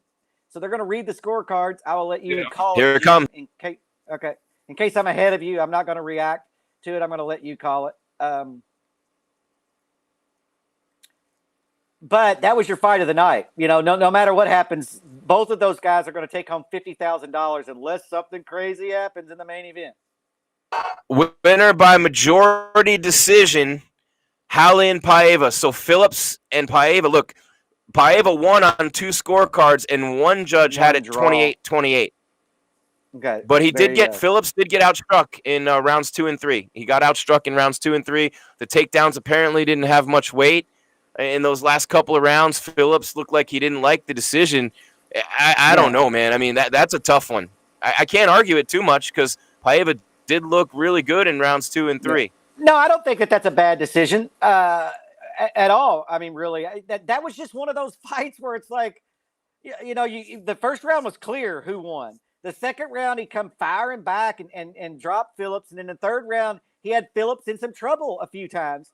He had got top position on the ground for a while. And then when Phillips got up, he landed big shots. And so I don't have a problem with that. Like I said, it's unfortunate because I feel like, and when we talked about it before that fight, that Phillips had an opponent that was going to get him up the rankings. And then it was replaced by a guy that is not going to get him anything. And I felt like after the first round, he thought this fight is over and then wasn't the same after getting dropped in the second round. His game plan wasn't there. He got wild. Props to him for going for the takedowns, though. I think that's a learning fight for Phillips because he could have won that fight. There's no question he could have won that fight. But it's not going to hurt him too much. It's not going to hurt him too much. I mean, he's on a rapid rise up through the rank. Maybe he was going a little too fast, Jeff, because if he fights like that against some of the top level guys in the division, he's going to get his head handed to him. And by like that, I mean, you saw his hands dropping as he's coming out of the exchanges, little things like that. Maybe a little bit too much of the flair and the dramatic stuff, the spinning elbows, the spinning head kicks, things like that. It's hard to fault a guy. I love Kyler Phillips, great dude, great kid, but sometimes that type of loss is exactly what you need to learn from and continue to get better every single day. Just super young kid, bright future. That doesn't change. But for Paiva, ranked number 12 at 125, to come up to 35 and get a win over a ranked opponent on short notice, that's pretty fucking awesome. Good job by Paiva. Yeah, it's kind of crazy. I did not expect that. I mean, I thought that Phillips was going to look good. And he did look good in the first round, and then after that, it was a really competitive fight, and I guess Paiva won. And yeah, I didn't. I mean, that's in the rankings. I don't know if you rank him. I mean, I guess you rank him. He beat the number 14th ranked guy, so Paiva's going to be ranked in two divisions here, uh, more than likely on Tuesday when they do the rankings. And Phillips is going to fall just out of it. Look, for Phillips, he was on a 4-fight winning streak with that big win over Song Yadong. And so this was a humbling loss. I think in the long run, this is probably good for him. I think in his next fight, you're going to see a slightly little less flash, more efficiency, and more focus, because I feel like don't do flash just for the sake of doing flash. Do flash because you can, but not just for the sake of it. I feel like that's some people get in that rut to where they feel like they have to do something flashy because that's what's expected of them. Dude, all you got to do is win the fight. You don't have to do it in dramatic fashion. So hopefully he learns that lesson. That guy's got a lot of talent, though. That's the good news for Phillips. He's got a good camp.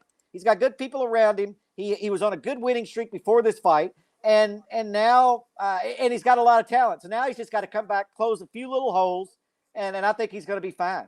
A player in that division, in fact.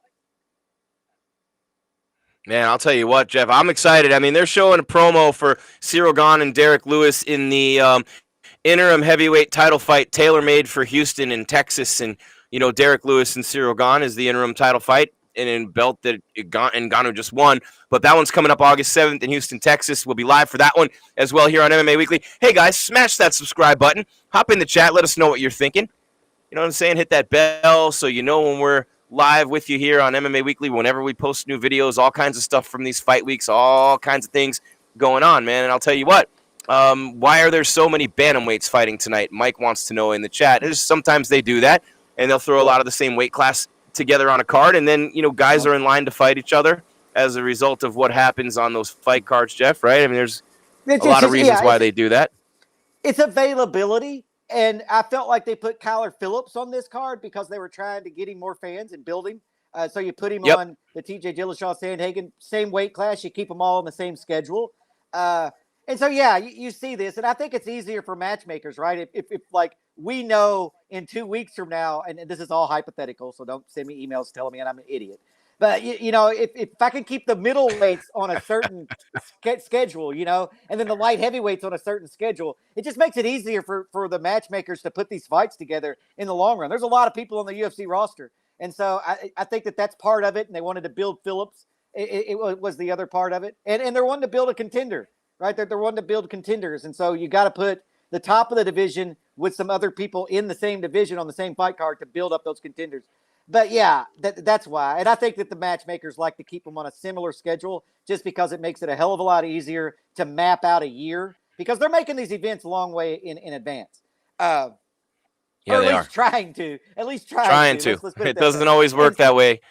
Yeah, and so they know right now, like when Sean Shelby looks at it, he's like, I know exactly when Israel Adesanya is going to fight. I know exactly when Robert Whittaker's ready to fight. And so, you start putting together and then, the featherweights, they're going to go about 4 months after they went on this one. And so I think it's just management and then also to build fighters. I hope I answered your question. I think you did a really good job, Jeff, without a doubt. And I'll say this. We got the main event coming up. I'm excited for this one for every reason. And I want to know who you think is going to win. Who do you have on Team and why? Who's going to win? How? What round? Let's see it. Let's hear from you inside the chat right now on our interactive show, MMA Weekly's UFC Fight Night Live with Grease and Cain. Jim Grieshaber, call me Grease. That's Jeff Cain. The Caniacs are in the building, and we're pumped for the main event. And, Jeff, when I look at Corey Sandhagen, he lost to Jamal Emmers in LFA 5 in 2017 in Colorado. And I've seen him fight a couple of times in LFA in Phoenix, as a matter of fact. Phoenix has been a bit of a hub for LFA, and I've seen him win 2 fights by TKO in Phoenix. Corey Sandhagen, he always kind of knew he had a UFC future. In fact, after that second one, that's when he made his UFC debut against Austin Arnett on the Jacare Brunson 2 card in January of 2018. Right after that, he beats Yuri Alcantara. Right after that, he beats Mario Bautista, then John Lineker, then Rafael Assunção. Then last year, as he's making that run toward the top of the division, he gets caught in a rear naked choke minute 28 of round number 1 against Aljamain Sterling, who's great jiu-jitsu. We know this, right? Yep. And then Marlon Moraes and Frankie Edgar. This is where Sandhagen, and we talk about this a lot in life, and if you follow me on social media, you know, at Jim Grease, Gries, you know I'm all about the inspiration, the motivation, making life better, learning from things, and improving every day a little bit better. Talk about a kickstart or a kick in the ass or whatever you want to call it for Corey Sandhagen. He was pissed off when he got caught in that choke, felt like he would have dominated Aljamain Sterling. He came out and he just obliterated 2 incredible fighters, and Marlon Moraes and Frankie Edgar back-to-back after that one. So he took that loss and really did the most that he could with it and improved in every area, just keeps getting better. Sandhagen still, you know, Jeff, he's not an old guy. He's 29 years old, just hitting his prime. So now with a win over Dillashaw, he vaults himself to the top of that division. And again, former training partners in Colorado. But what an opportunity, not only against a guy who's been a 2-time champion, but against one of the more famous fighters in the lower weight classes in recent years in the UFC and TJ Dillashaw. Huge chance for Sandhagen tonight to not only get a big win, but to pick up a whole shit ton of fans in the process. Yeah, TJ is one of the more higher, you know, he was on the Ultimate Fighter. You know, there's a lot of reasons for that. He's, you know, Team Alpha Male. And so there was even, you know, on that Ultimate Fighter season with Uriah and Connor, you know, he was brought into that season for a minute. So, and he's a 2-time champion. So, yeah, what I think this fight comes down to, man, it is so hard to pick because we haven't seen TJ in 2 years. And so I don't know where he is. But I can tell you where Sandhagen is.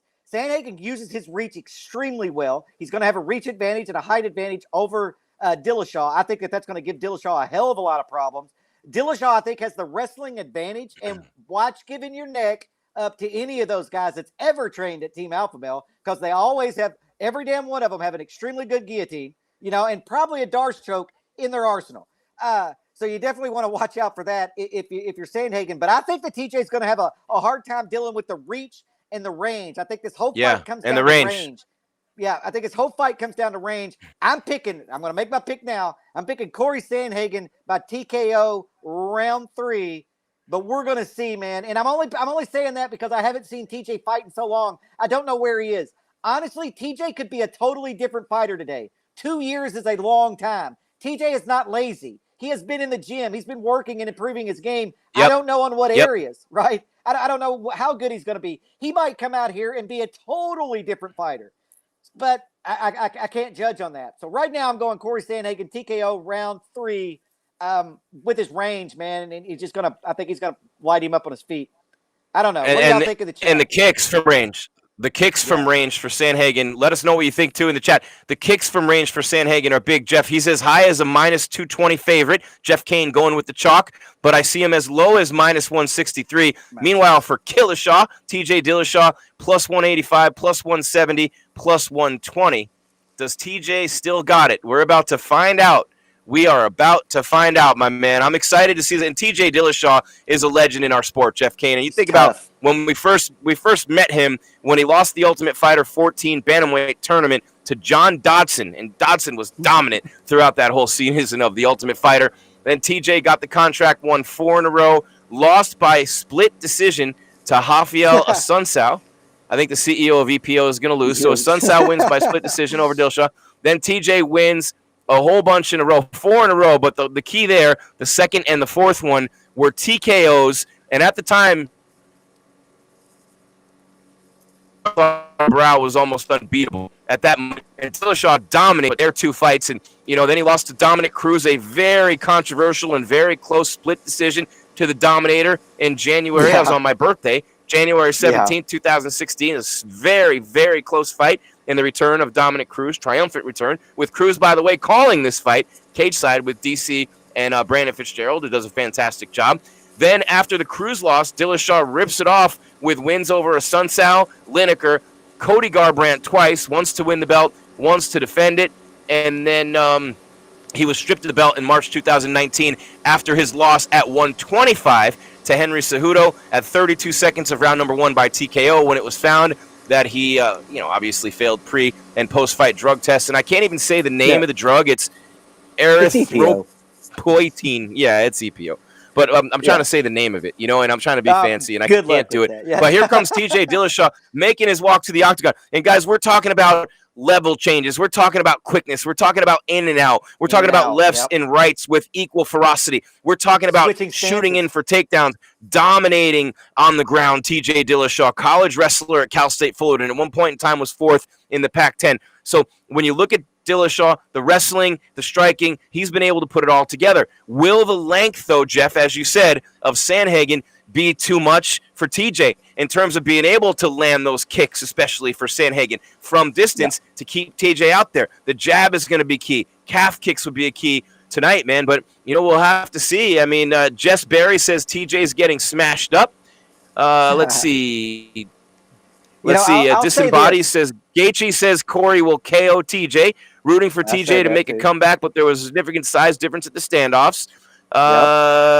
Snake in the fucking grass. That's funny. Conor McGregor, snake in the grass. Maximus says Dillashaw got wrestling advantage for sure. Nick McCamey says if Corey wins, you guys got to play the Cordettes, Mr. Sandman. Or how about Enter Sandman? But TJ Dillashaw, look, I mean, it's not a bad thing. It's good for the sport for TJ to be back, Jeff.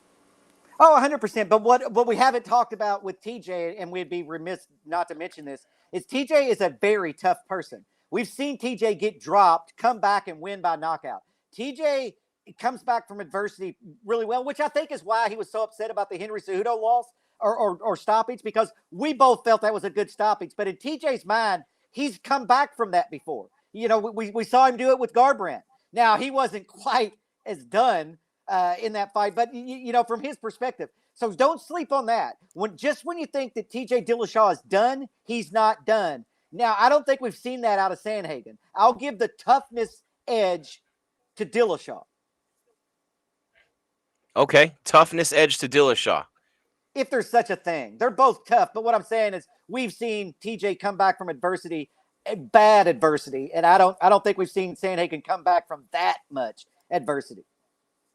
No, but he's been dominating against Moraes and Edgar, and it was the head kick that got Marlon, and it was the flying knee that got Frankie. And, Frankie very aggressive like TJ Dillashaw.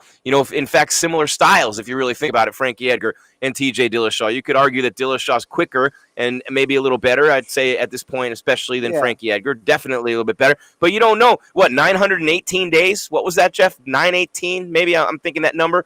It's popping out in my head. I know it's over 900 days out of the sport for TJ Dillashaw. Now, he's been training like a beast. You know that. We've watched the videos. The striking looks on point with Bang Ludwig. And now Corey Sandhagen, who trains out of Colorado, is on his way to the octagon. And he's at high-altitude martial arts and elevation fight team. And we know what those guys do. They strike, and they strike some more. Yeah. Look, and also TJ, I think TJ's style is Dominic Cruz 2.0. He switches stances a lot. He's in, he's out. He uses a weird kind of I don't even know how to explain it.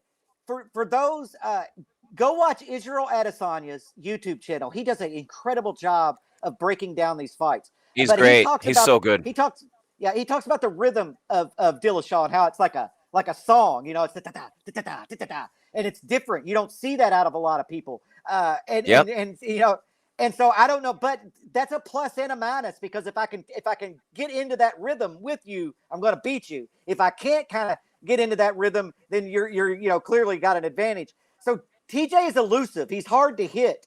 I just think he's going to have a hell of a lot of problem dealing with Sandhagen's range. That's all. I think we're going to see TJ Dillashaw, the wrestler, today. No, and if we think that co-main event was exciting, both these guys, high-volume strikers, very active in the octagon. And, I haven't given my pick yet. I'm doing it on purpose. I'm kind of waiting until the last possible second. I'm just thinking here, with a win, either guy has a claim to the title shot, depending upon what happens with Jan and Aljo. And then you got Rob Font sitting there at number 3, but Aldo's there, Cody's there. I mean, think of the fights for Dillashaw if he loses. If Dillashaw loses this fight, you could match him up with Jose Aldo, legend against legend. You could not match him up with Cody Garbrandt and get the trilogy fight there. You could match him up with Frankie Edgar. You could match him up with Marlon Moraes, Rob Font's there. And then you could also match him up in the rematch with Dominic Cruz. Boy, what do we got there? Oh, I just missed that. Jeff Cain KO Jim Grieshaber, 101th round. Dude, there's no way I'm going. Interesting. I'm not going 1 round. Definitely not 100. Will knock the EPO out of TJ. Oh boy, the chat's heating up, Jim. The chat's heating up. People are making some bold. Who do you guys have winning? Let's go. Come on, chat. Give it to us now. We got a full chat room. We want to know who's winning and how. TJ Dillashaw, though, a long time outside of the octagon. How good does he feel right now, Jeff? Hearing his name called by Bruce Buffer once again. That must have seemed like 9 million days for TJ Dillashaw. Oh, yeah. And look, Herb Dean's the referee, so somebody's likely to almost die in here before they stop it, which is beautiful for a fight of this I love that. Thank you, Herb. Of this magnitude. Yeah. I would want Herb in. Now, like I said, I jokingly say that. Herb Dean is who, if I got to pick one referee to referee my fight, it's Herb Dean every time. No question. Big John. Matthew Volpicelli says Dillashaw head kick.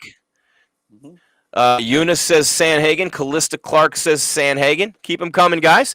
Keep smishing, as Khabib would say, smishing the like button, the bell, and, of course, subscribing to our channel. We're at 619K on YouTube. We're going for a milli before the end of the year. Mike Barrett says Sandhagen. Newborn One says Herb Dean via stoppage. Hey, if you've been on the ref in a stoppage, you're almost not going to lose. There's Nima Sherpa says TJ by TKO. Chris Cormier says TJ upset. We got Dillashaw by TK. Herb is a true bantamweight. That's pretty bad. Herb's a big dude.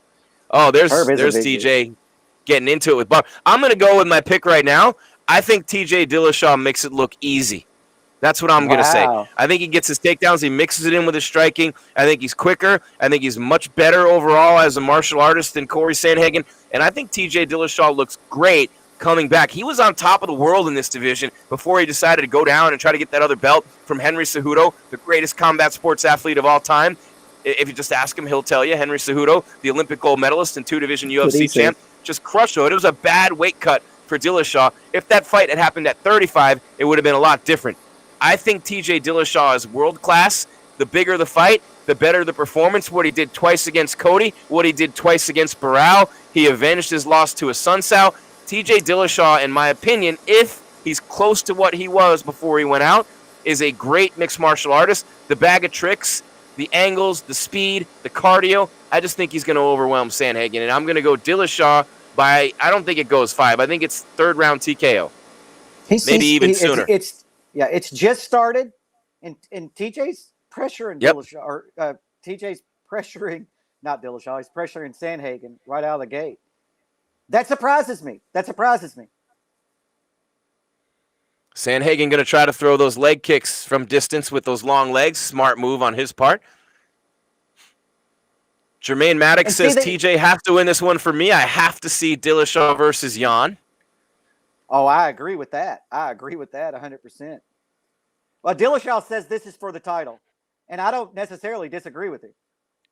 Ooh, Sandhagen went. I'm going to shut up and let you call it. This is an interesting position, though. What does your time say? How much time, Jeff? I got 3:57. Sandhagen missed 13. with the flying knee. He missed with the flying knee. Yeah, I saw it. Tried to take him down, and now Sandhagen has a triangle choke, a reverse triangle. Okay, never mind. He let it go. I thought there for a minute that was going to be that was going to be nuts. You don't see that very often. I think Dillashaw's bleeding already. Dillashaw's bleeding, and he does have that. Okay, he let it go. So I'm at 350, Jeff. Where are you at? Maybe we got to. I'm fine. You're good. I keep pausing it, but then it catches up. It's weird. Dillashaw on top, landing a couple shots. I thought Sandhagen had a shot with that choke for a minute. Now Dillashaw in top position. This is not where you want to be against an elite wrestler, and he's just pounding out on Sandhagen right now. Sandhagen looking to get up. He gives up his back. Dillashaw all over the back of Corey Sandhagen. TJ looks pretty good so far. I don't see much in the way of octagon rust or cage rust, whatever you want to call it, from Dillashaw.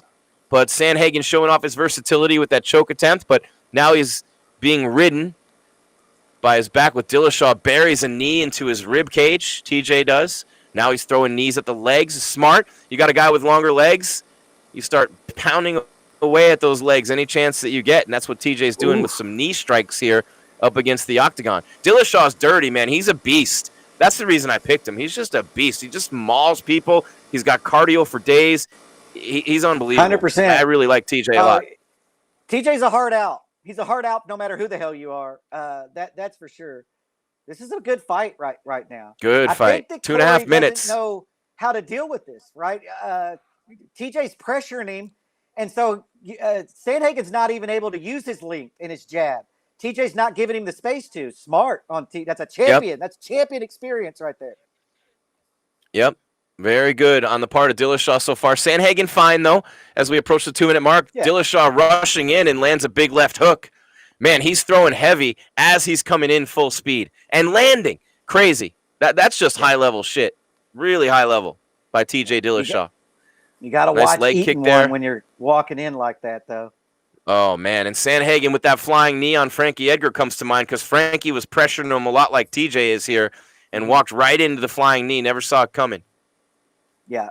And Frankie leans forward. You know, when he comes in, he kind of feints a punch before he goes for a takedown and stuff. And so Dillashaw does not do that. I don't think he's going to get clipped with a flying knee in this fight. Although, who knows? Right hand on the way in for Dillashaw. Sandhagen avoids it, and TJ scurries in and grabs his back. He's so quick. He missed with a punch, but still ends up with the back as a result of Sandhagen getting out of the way. And as a result, he gets a takedown. Wow, Dillashaw does not look like he's been affected at all by this time off. Maybe it even helped him. And Sandhagen is very active on the bottom, which I think he needs to be. You need a lot of elbow. But yeah, Dillashaw trying to drop some elbows. Sandhagen goes for an armbar. Yeah, I think it's TJ's nature, right? TJ's not he didn't sit out these 2 years. He was in the gym every damn day. And if you notice, his footwork isn't the same. He does switch stances and stuff, but he's not so in and out. It's like he's kind of more reserved now. Sandhagen has that ankle locked up. And the left leg of Dillashaw trapped. Other than that, Dillashaw on top. Go ahead, Jeff. Sorry. That would be my one complaint about like that Cruz and Dillashaw movement is a lot of it's excessive movement that you don't need. And so you end up wasting a lot more energy than you need. Dillashaw's not doing that in this fight. No, he's not. And you got about 15 seconds left in round number 1. Dillashaw outstriking Sandhagen by a few here. Somewhere in the 30 to 23 range, but he also has a couple of takedowns, and he's ending the round with 10 seconds left. Bunch of big shots, and he has the back again of Sandhagen. See if Dillashaw can do anything with it. 2 seconds, 1. Very impressive round number 1 for TJ Dillashaw, the former champion, looking like he's ready to get that belt back in the near future. Tremendous performance in round 1. I don't want to make it seem like it was that one-sided. Sandhagen landed a lot of shots too, but with a couple takedowns mixed in, I'd have to say Dillashaw won round 1, right? Yeah. I don't think there's any question in that round who won that round. Dillashaw pressured. So, I think he won the striking. He definitely won the takedowns, and he was the one pressing forward the whole time. So I definitely think TJ won that fight, or won that round, rather. It's going to be interesting right here to see the adjustment that Corey Sandhagen makes, because he has to make an adjustment. TJ's not giving him the space to do what he does. And so Sandhagen's going to have to figure out how to create the space to land his kicks and to land his jab way out on the outside. Right now, TJ's not allowing him. No, and this is where the wrestling background of Dillashaw, the longer the fights have gone, his cardio gets better and better. I mean, that's been a big hallmark of his. And I wonder if his ankle or anything with that leg is hurting him a little bit after Sandhagen pulling on it in that first round. But we'll have to see. It's the biggest thing. They both come out, and Sandhagen kind of switching stances a little bit, moving around to start round number 2, see what adjustments each fighter makes. Dillashaw and Sandhagen in the bantamweight main event. Sandhagen number 2 behind Petr Yan. The champ is Aljamain Sterling. Dillashaw unranked because it's his first fight back. After 900-plus days out, he was suspended for EPOs, and then he suffered a cut in training that pushed this one back even more. Yet here they are. They're supposed to fight last year, and now here they are right now, and 4.5 minutes left in round number 2. Dillashaw already pushing Sandhagen up against the fence and trying to work for a takedown here. Sandhagen nicely spins away. Back to the center of the octagon they go. Yeah, this is a different Sandhagen TJ, caught man. a kick from Dillashaw. Oh, man, he's lucky there. Yeah, this is a different Both guys Dillashaw. super fast. God, Dillashaw's so fast whenever Sandhagen Yeah. answered. He never keeps his head on the center line. Dillashaw's head's never there for you to hit. Yeah. It's Yeah. His unbelievable. hands are Very down. It's rarely. terrible. Yeah. But you're right. His head is always not on the center line. Oh, nice combo by Sandhagen, though, with a 1-2. Dillashaw landed, and then Sandhagen popped him with a 1-2. Lets him know he's there. It was a nice combo by Enter the Sandman. Dillashaw has landed a bunch of left hooks, Jeff. Yeah, a bunch of left hooks so far for Dillashaw. Yeah, I think that was the first punches that Sandhagen was able to keep TJ at the end of them. You know, that was a nice combination of 1-2, snap TJ's head back. Dillashaw runs in with that left hook almost full speed, like a linebacker trying to fill a hole on defense in football. That kind of speed, think that kind of burst, that kind of explosiveness coming forward. Now, the pace seems to have slowed a little bit, and I don't like. I don't like that. I don't like that. Not for TJ. I don't. No, it's good for Corey, I think. Yeah. He wants to stay at range and pick you apart with his striking. Sandhagen, Dillashaw gets clipped. He was bobbing and weaving. He got clipped. Sandhagen came in, and Dillashaw able to get up and dump him back first. Shoots in. Didn't go for the leg on the takedown. Dillashaw got knocked down. Dillashaw bleeding pretty heavily from his nose now, too, Jeff. See, Dillashaw's got to start wrestling. Wow, big right from Sandhagen, too. Yeah, the left side of TJ's weaves and rolls straight. Oh, man. I'm going to let you get caught up, man, and I just paused my TV screen. Dillashaw is literally bleeding from the eye and the nose. Wait, Herb Dean calls time. What's going on here? Oh, Dillashaw's got a nasty cut above his right eye. It's friggin' nasty, Nasty man. cut. Oh, it's bad. It's really bad, Jeff. He's got. Are they going to stop this thing? Continue. No, they're going to let him continue, but he has to start getting on his wrestling game. You're way ahead of me. I paused it again. I'm trying to see. They're showing a replay. Okay. Now Herb has him in the center of the octagon. They're about to start right now. 2:01, 2 minutes is where I am, Jeff. 2:01. That's a nasty cut, man. Oh, and it's right there. It's from a punch that landed flush. It's not from a headbutt. It's not from anything other than a punch that landed right there above that eye of Dillashaw. But I think you're right, Jeff. Just go ahead and speak to your point about TJ needing to get some wrestling going here. Got to. He's got to, or he's going to get finished on his feet if he doesn't. That eye is severely compromised. The whole side of his face. But it's TJ, man. I mean, that's what I talked about. TJ's toughness. Nobody can question that. Coming in with big shots, even though he can't see. That's a nasty cut, man. Wow. Horrible cut. And it's not sideways like most cuts are. It goes straight up and down in the middle of his eyebrow. Yeah, now most cuts are kind of side to side. Yeah, the cut man's going to do wonders for that in between rounds, but we got to get to the end of the round before he makes it. He's got a minute left. Sandhagen throws a kick blocked by Dillashaw. Dillashaw still keeping the same pace and the same pressure, though, Jeff. His face is a bloody mess. Now he shoots in up against the cage, grabbing those legs of Sandhagen, working for a takedown. 45 seconds. I don't know where you are. I'm at 45. Yeah, we're good. Yeah. Dillashaw's got the back of Sandhagen again. See if he can get some sort of a throw here. Get a takedown. Yeah, and he does. Rides his back. Borderline on the takedown. But Dillashaw not wanting to let go of that back. He's throwing knees into the legs of Sandhagen. Big-time improvements for Sandhagen in round number 2 as he started to figure out the movement of Dillashaw. Hit him on the end of those punches as Dillashaw moved his head back up into the pocket for however brief a time it was.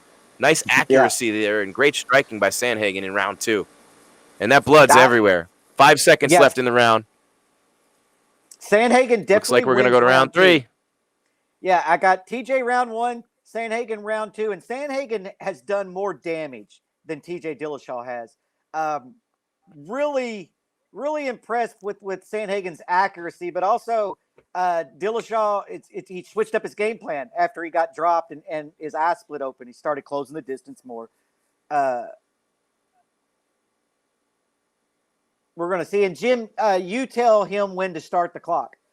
when the round starts for you, because mine's I've paused it again. I'm just trying to get us both to the same. I'm sorry, Scott. I got you. Yeah, they just showed that right hand again, and it was a left from Sandhagen that landed flush on that eye of Dillashaw. In fact, he hit it about 4 times in that round. Started to figure out the timing, the moves. In fact, I'll tell you this: Cejudo notwithstanding, obviously, and that was at 25. Sandhagen really figuring out the timing of Dillashaw. He actually hit him with that flying knee. It wasn't in the face, but it was where the neck meets the chest bone, and it actually landed flush and hard with that flying knee. Just didn't hit him in the face. So TJ took a beating in round number 2. We're about to start round number 3. Herb Dean in the middle of the octagon. Sandhagen and Dillashaw, the bantamweight main event. Round number 3 starts now on MMA Weekly. Grease and Cain. Hit that subscribe button. Ring the bell. Like. Keep coming in the chat. TJ can't get the takedown. Jonas Kaka says snakes have amazing regenerative abilities. Talking about Dillashaw. The snake they do. Dillashaw. Yeah. Changing levels again. Sandhagen has to feel confident, though, Jeff, in the striking now, figuring out the movement of Dillashaw a little bit, coming pretty close with some big shots here already in round number 3, looking for the kill. And I expect Dillashaw to be more aggressive in this round. I think he has to be.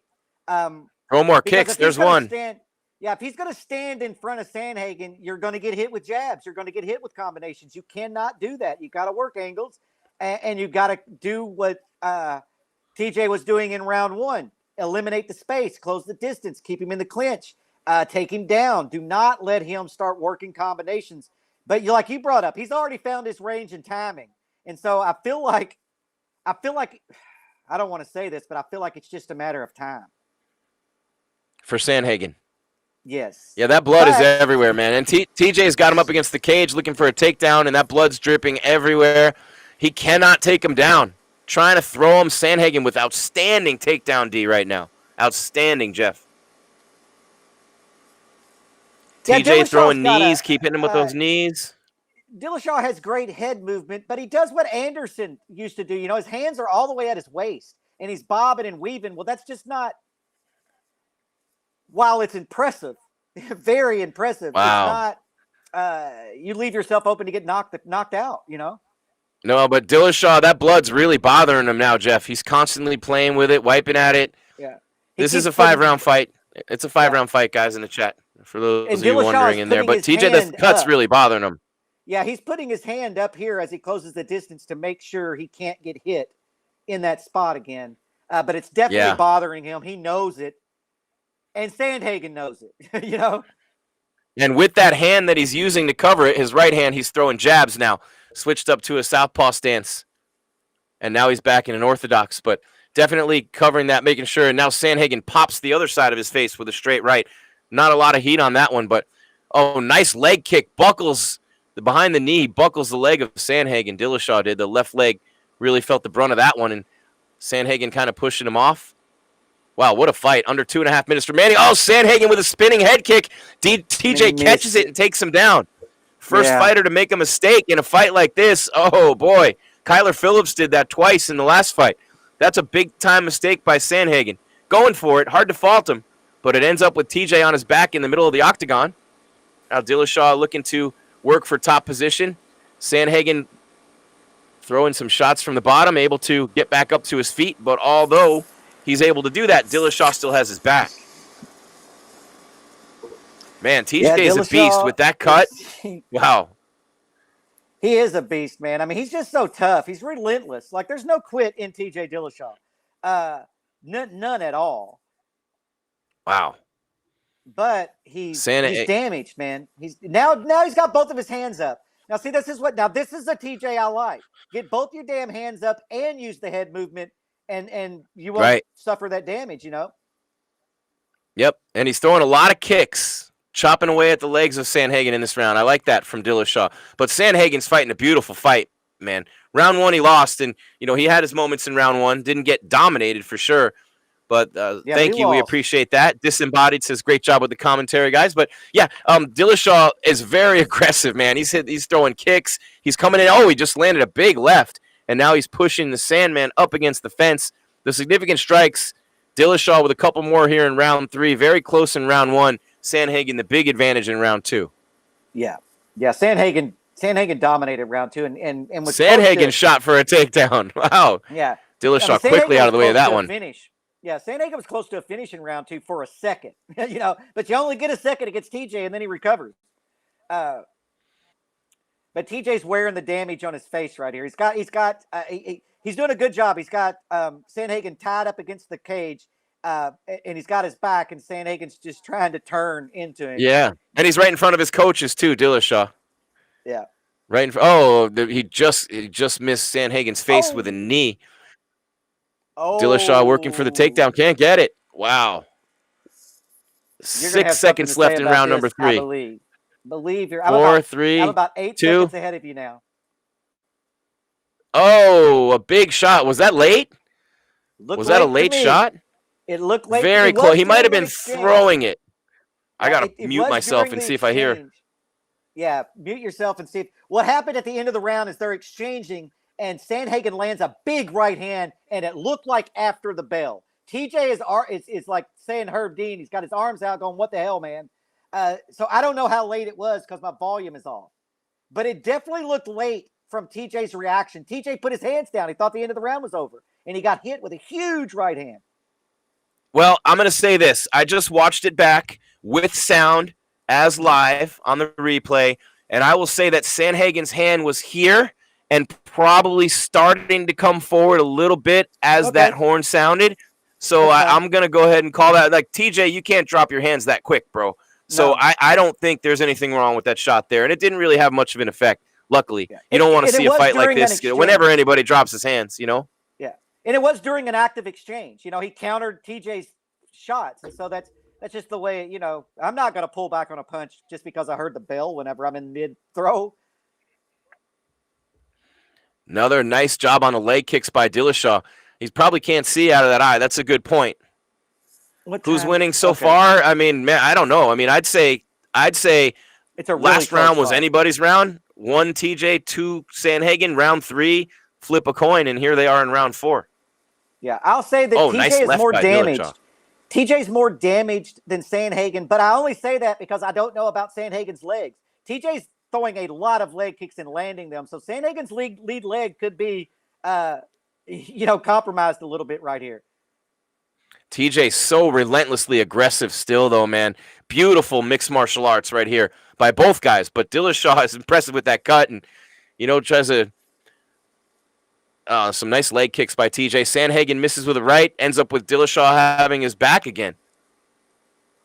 TJ now in that familiar position of pushing him up against the cage, Jeff, throwing knees into the back in the hamstring area.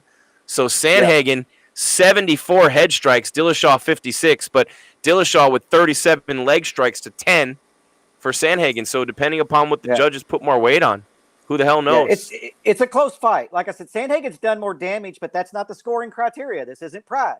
It's a 10-point must system. I feel like TJ won the first round. Sandhagen won the second. The third, I don't know. That was a close round, and now we are into the fourth with 3:10 or so remaining.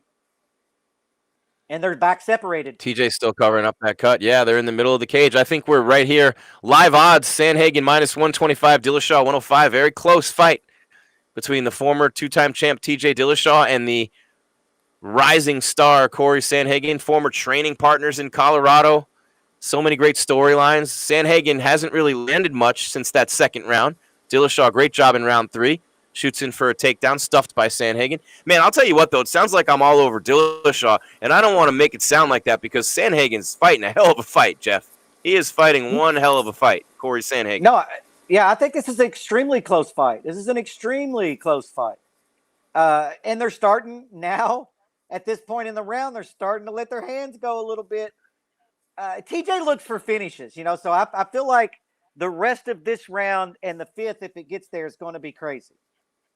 Yeah, both guys are big-time finishers, too. Both of them. Sandhagen coming off knockout TKO performances against Marlon Moraes and Frankie Edgar. Dillashaw, 900-plus days on the shelf. No effects of that at all. And people wondering how he's going to fight without the EPO.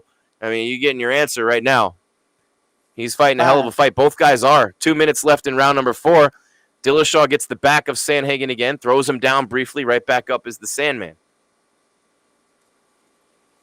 But those knees from Dillashaw, Jeff, over and over again up against the cage when he has the back of Sandhagen, not only do they wear you down, not only do they take your cardio away, not only do they take the strength from your legs, punches and kicks, they also give you a lot of points. Dillashaw scoring a lot up against that cage. And so far the cut, and I'm amazed the cut hasn't bothered him more. I'm completely amazed. Yeah, TJ's picked up his output. He's picked up his output this round. Which is good because that's where I felt like he got in trouble in the second round, as he started standing in front of Sandhagen and not throwing anything. And then Sandhagen started landing big shots. Now Sandhagen's having to react to TJ getting off first, and Sandhagen's not nearly as effective right now. And he's got his back up against the cage again. This reminds me of Stipe with the underhooks against DC. Over and over again, just getting the underhooks and walking him up against the cage, except with TJ, it's getting the back of Sandhagen and just walking him into the cage, throwing knees at him, controlling him, and just throwing knee after knee into those big, long legs. And not a lot of meat on those bones either. Yeah, it just keeps playing out over and over. Sandhagen separates the hands, turns into him, and then they separate. But TJ's not having any issues getting to the clinch and landing those knees while he's there to the legs of Sandhagen. No, and Sandhagen's not landing anything right now. TJ's head is like it's been throughout his career, very rarely on the center line. He figured out what Sandhagen figured out and made the adjustment on top of Sandhagen's adjustment, and we'll see what Corey does here. 15 seconds left in round number 4. What a fight, man. What a freaking... I thought the co-main was the fight of the night. This one's close. It's right there. And, of course, it has the benefit of being 5 rounds. Yeah, he landed that spinning back fist right there towards the end of that round. That was kind of, with TJ rushing in the way that he is, that was actually pretty smart and nice little crafty move by Sandhagen. He just turned and he connected with it, but it didn't. TJ put his arms up and kind of was like, come on. TJ won that round. I'm going to say that. TJ won that round. So, 1 TJ, 2 Sandhagen, 3 we don't know, 4 TJ. And we're going into the 5th. Or that's my scoring. I don't know. Yeah, I would say worst case for Dillashaw is 2-2. And you know what? I mean, maybe 3-1. No way. I still it might be 3-1 Dillashaw, but I would say 2-2. It's close. It's really close. It's close. Ooh, nice body shot. I didn't see. Oh man, that spinning back fist landed hard. Hard. And TJ just super hard. He just eats it. God, TJ is tough, man. Because that's where TJ is right now. He's just plodding forward and walking through Sandhagen's punches to get to the inside. Big shots by Sandhagen in that round. A nice big body shot as well that, I didn't see in real time. It's so hard when you're watching the fight. But here they are, round number 5. Respect to both competitors. No matter what happens here, TJ Dillashaw and Corey Sandhagen giving us every bit of the show we thought we were going to get and more in this fight between two of the best bantamweights in the world and in the history of the division. And it's anybody's fight with 440 and counting left in the fight. And here's where Dillashaw's gas tank is just absurd. Here's where he just keeps coming and coming and coming, and he doesn't lose much in the way of quickness. But Sandhagen looks super fresh, too. Neither guy's tired. What an unbelievable display of mixed martial arts in this fight. We are just privileged to watch this. Unbelievable. Yeah, both of them are landing shots. Right now, nobody's taking control of this fifth round. But I'll say this, TJ's sort of lunging. Like, he still is having problems getting on the inside and doing damage. He isn't having problems getting to the clinch. He's having problems getting just in the pocket and landing from there. Sandhagen trying to box now, throwing 1-2s. I like that approach, like keeping his head in the pocket and just standing there throwing combos on Dillashaw. Switching stances. Oh, nice right hand running forward by TJ. Sandhagen unfazed, though. Wow, these guys are tough, man. Holy crap, they're tough. Now Dillashaw sneaks in under a miss, gets the back again, and instead of walking him all the way to the cage, trips him, throws him down briefly. And now he's got that back up against the cage again. Some more knees for Dillashaw. This has been a big part of his strategy in this fight. Get the back, push him against the cage, throw the knees. Now Sandhagen gets away. Dillashaw with an elbow on the way out. That cut bleeding profusely again. The head movement. Khabib Nurmagomedov agrees with us, Jeff. Has it 2-2. They just showed his tweet.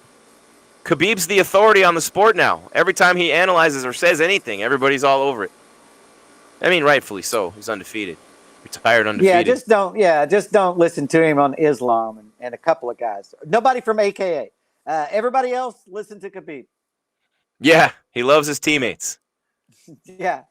He loves his teammates. All right, as he should, right? Oh, Dillashaw moving that head. Sandhagen landing a jab. Such high-level striking, man. I mean, I could watch these guys. You get the feeling watching these two guys right now, Jeff, that they could go 5 more rounds. Yeah, they're not slowing down. I mean, they can definitely go. Not at all. It's kind of crazy that they haven't because it's been pretty high output.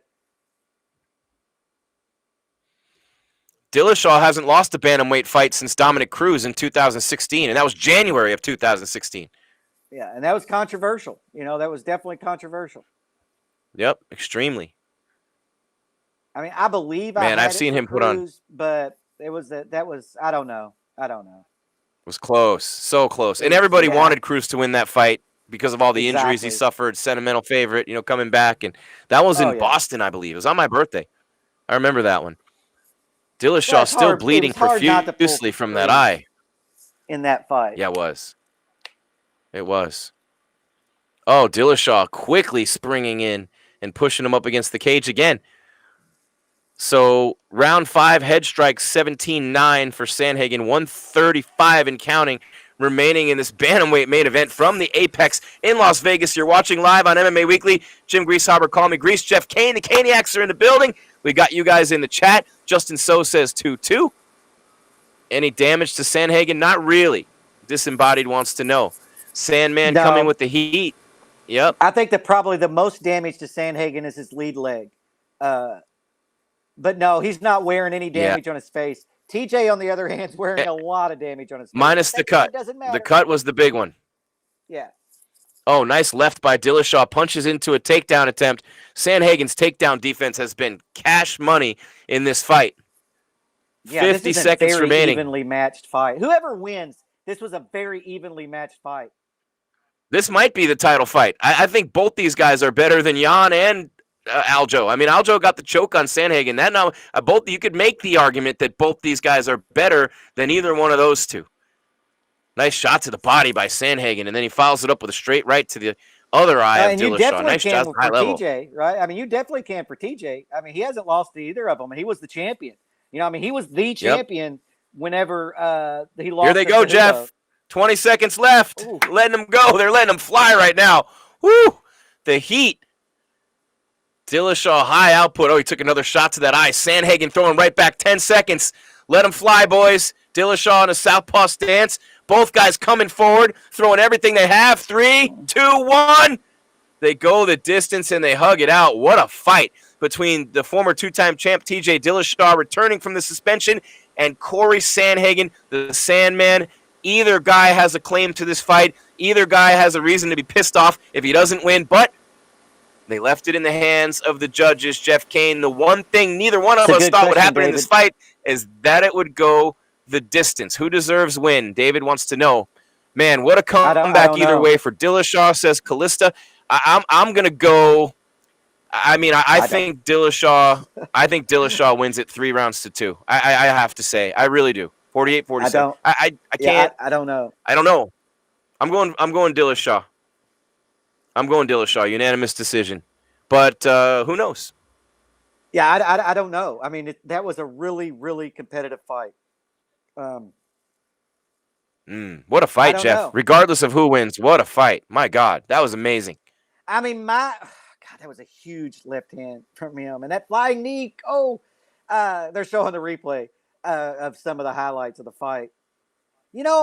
I'll say right now, I'm leaning towards Dillashaw getting the nod here, but man, I'm not confident in that. I don't know who that was such a great fight. That was such a great fight. And we might have another split decision, or a majority decision. Who knows? As soon as they get ready to read the decision, Jeff, I'm gonna mute myself so I can hear it, okay? And then there we go. A lot of people thinking Corey wins, or they hope he does. But, I mean, either way, outstanding performance by both guys. Dillashaw with a lot more leg strikes. Sandhagen more head strikes. Dwayne Ludwig with a big hug for Dillashaw. How did he fight 4 rounds with that cut? Holy crap, that cut. Wait till you see a close-up of this thing, Jeff. Here they come. I'm going to mute myself. I don't think it's a bad decision either way this thing goes. That was a really, really competitive fight. But we're going to wait. They're reading the scorecards now. Bruce Buffer has got the mic in his hand, and he's reading them. And I do not know if that was unanimous or if it was a split. We got a split. There you go. Interesting.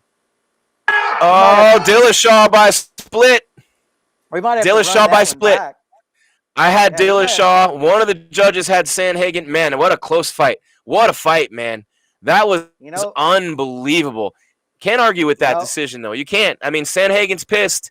But, I mean, either way, if they had raised Sandhagen's arm, Jeff, I would have said the same thing.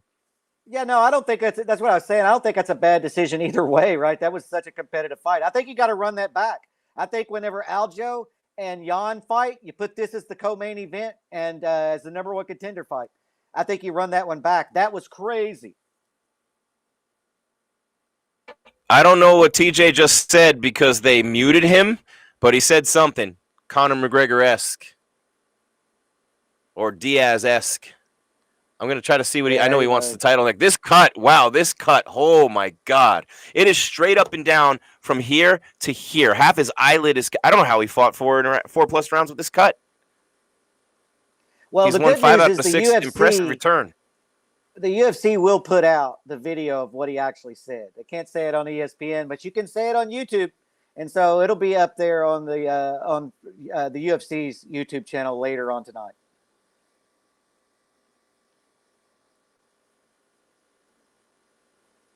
Yeah, that was a great fight. But obviously he's going to say amazing. He wants. Well, anybody who had any doubts about the ring rust of Dillashaw or him without the EPOs or any doubts about Sandhagen at all, you can forget about all that right now because both guys are legit top of the game in this division. And if they fought 5-5 legitimately with these two. So we'll see. I mean, we'll see where it goes from here. I know Sandhagen's not happy. What a great performance by him. And, Dillashaw gets the win. No, I mean, he shouldn't be happy. And if Dillashaw, if the decision went the other way, Dillashaw wasn't going to be happy. That was an extremely close fight. I don't think Corey's going to drop out of the number 2 spot because TJ's going to take it. And they're interviewing Corey right now. So you can. Yeah, I wanted to hear what he said, but I'll try and hear. Yeah. Yeah, and this is a close fight. And Dillashaw said he wants a title fight. Unless those guys don't fight soon, then he wants another top 5 fight because he said he's here to fight. So like Rob Font or somebody like that comes. Or Sandhagen again. Because that's a fight that definitely warrants a rematch. Maybe not an immediate rematch, but definitely down the line. Because that was a split decision. That was razor close. And Sandhagen dropped TJ. TJ didn't drop Corey. So he's got that little nugget, I guess, to hang on to, but he got the L. I mean, I'm sure that he said he thought he did enough and all that, the normal stuff you say. Jim will tell us whenever he gets back. But I think TJ's just got to be happy that he got out there with the W because that was anything but a decisive win. Nice job by Daniel Cormier on the interviews, by the way. I got to point that out. DC, we could use a personal shopper for the suits for you, buddy, but great job on the interview and on both interviews. But what Sandhagen basically said, Jeff, was he was never really hurt or compromised in the fight. Dillashaw was severely damaged. You can't argue with that. But he said he did, and he could have done better. He should have won. He tried to grapple with him a little bit too much, but he wants to go back and see it. But he feels like he could have won that fight. And he said, to his credit, that he didn't do enough, but absolutely no damage whatsoever on the face of Corey Sandhagen. I mean, the damage doesn't win you the fight, right, or lose you the fight, but definitely walked away a lot less visibly damaged than TJ Dillashaw. And, mainly that eye for Dillashaw. And just looking at that cut right here again, good God, how do you fight? This dude is a beast, ladies and gentlemen. You're looking at a legend. You're looking at an all-time great. You're looking at one of the greatest mixed martial artists to ever put on a pair of gloves in TJ Dillashaw. To be able to come back after 900 days and do that, he's already a 2-time champ. Sandhagen's got nothing to hang his head about. He's not going to drop anywhere, if at all, in the rankings. But I just feel like that event, that fight, lived up to every bit of hype, because so many people I know, Jeff, could not wait for this one. More than almost any fight so far this year. It lived up to every bit of the hype, every bit of that anticipation, and then some. And you got to love it when that happens. But you're not going to see a co-main event and a main event any better than what we just saw on this fight card. No, those were two great fights. And like I said, I don't think Corey's hurt by that. That's a two-time champion that you lost a split decision to. So I think that Corey drops the 3. TJ slips in at number 2. And Corey's going to have an argument. You know, I think that's a fight. Whenever you muted it, that's what I was saying, is I think that's a fight that warrants a rematch, not necessarily an immediate rematch, but we have to run that back at some point, right? That was a split decision, crazy fight. Preferably when one of the guys has the belt. That's a title fight. That's all I keep thinking is that's a title fight. Worthy of any belt right there. Yeah, I mean, if Aljo and Jan don't fight soon, I would literally run that back as the co-main event to that main event and make it a number 1 contender fight. But TJ's not going to do that. Yeah, TJ's what about an interim title fight? I don't think you're going to need an interim. I don't think you'll. I don't know, man. They're created a damn interim in the heavyweight division, and Francis just won it.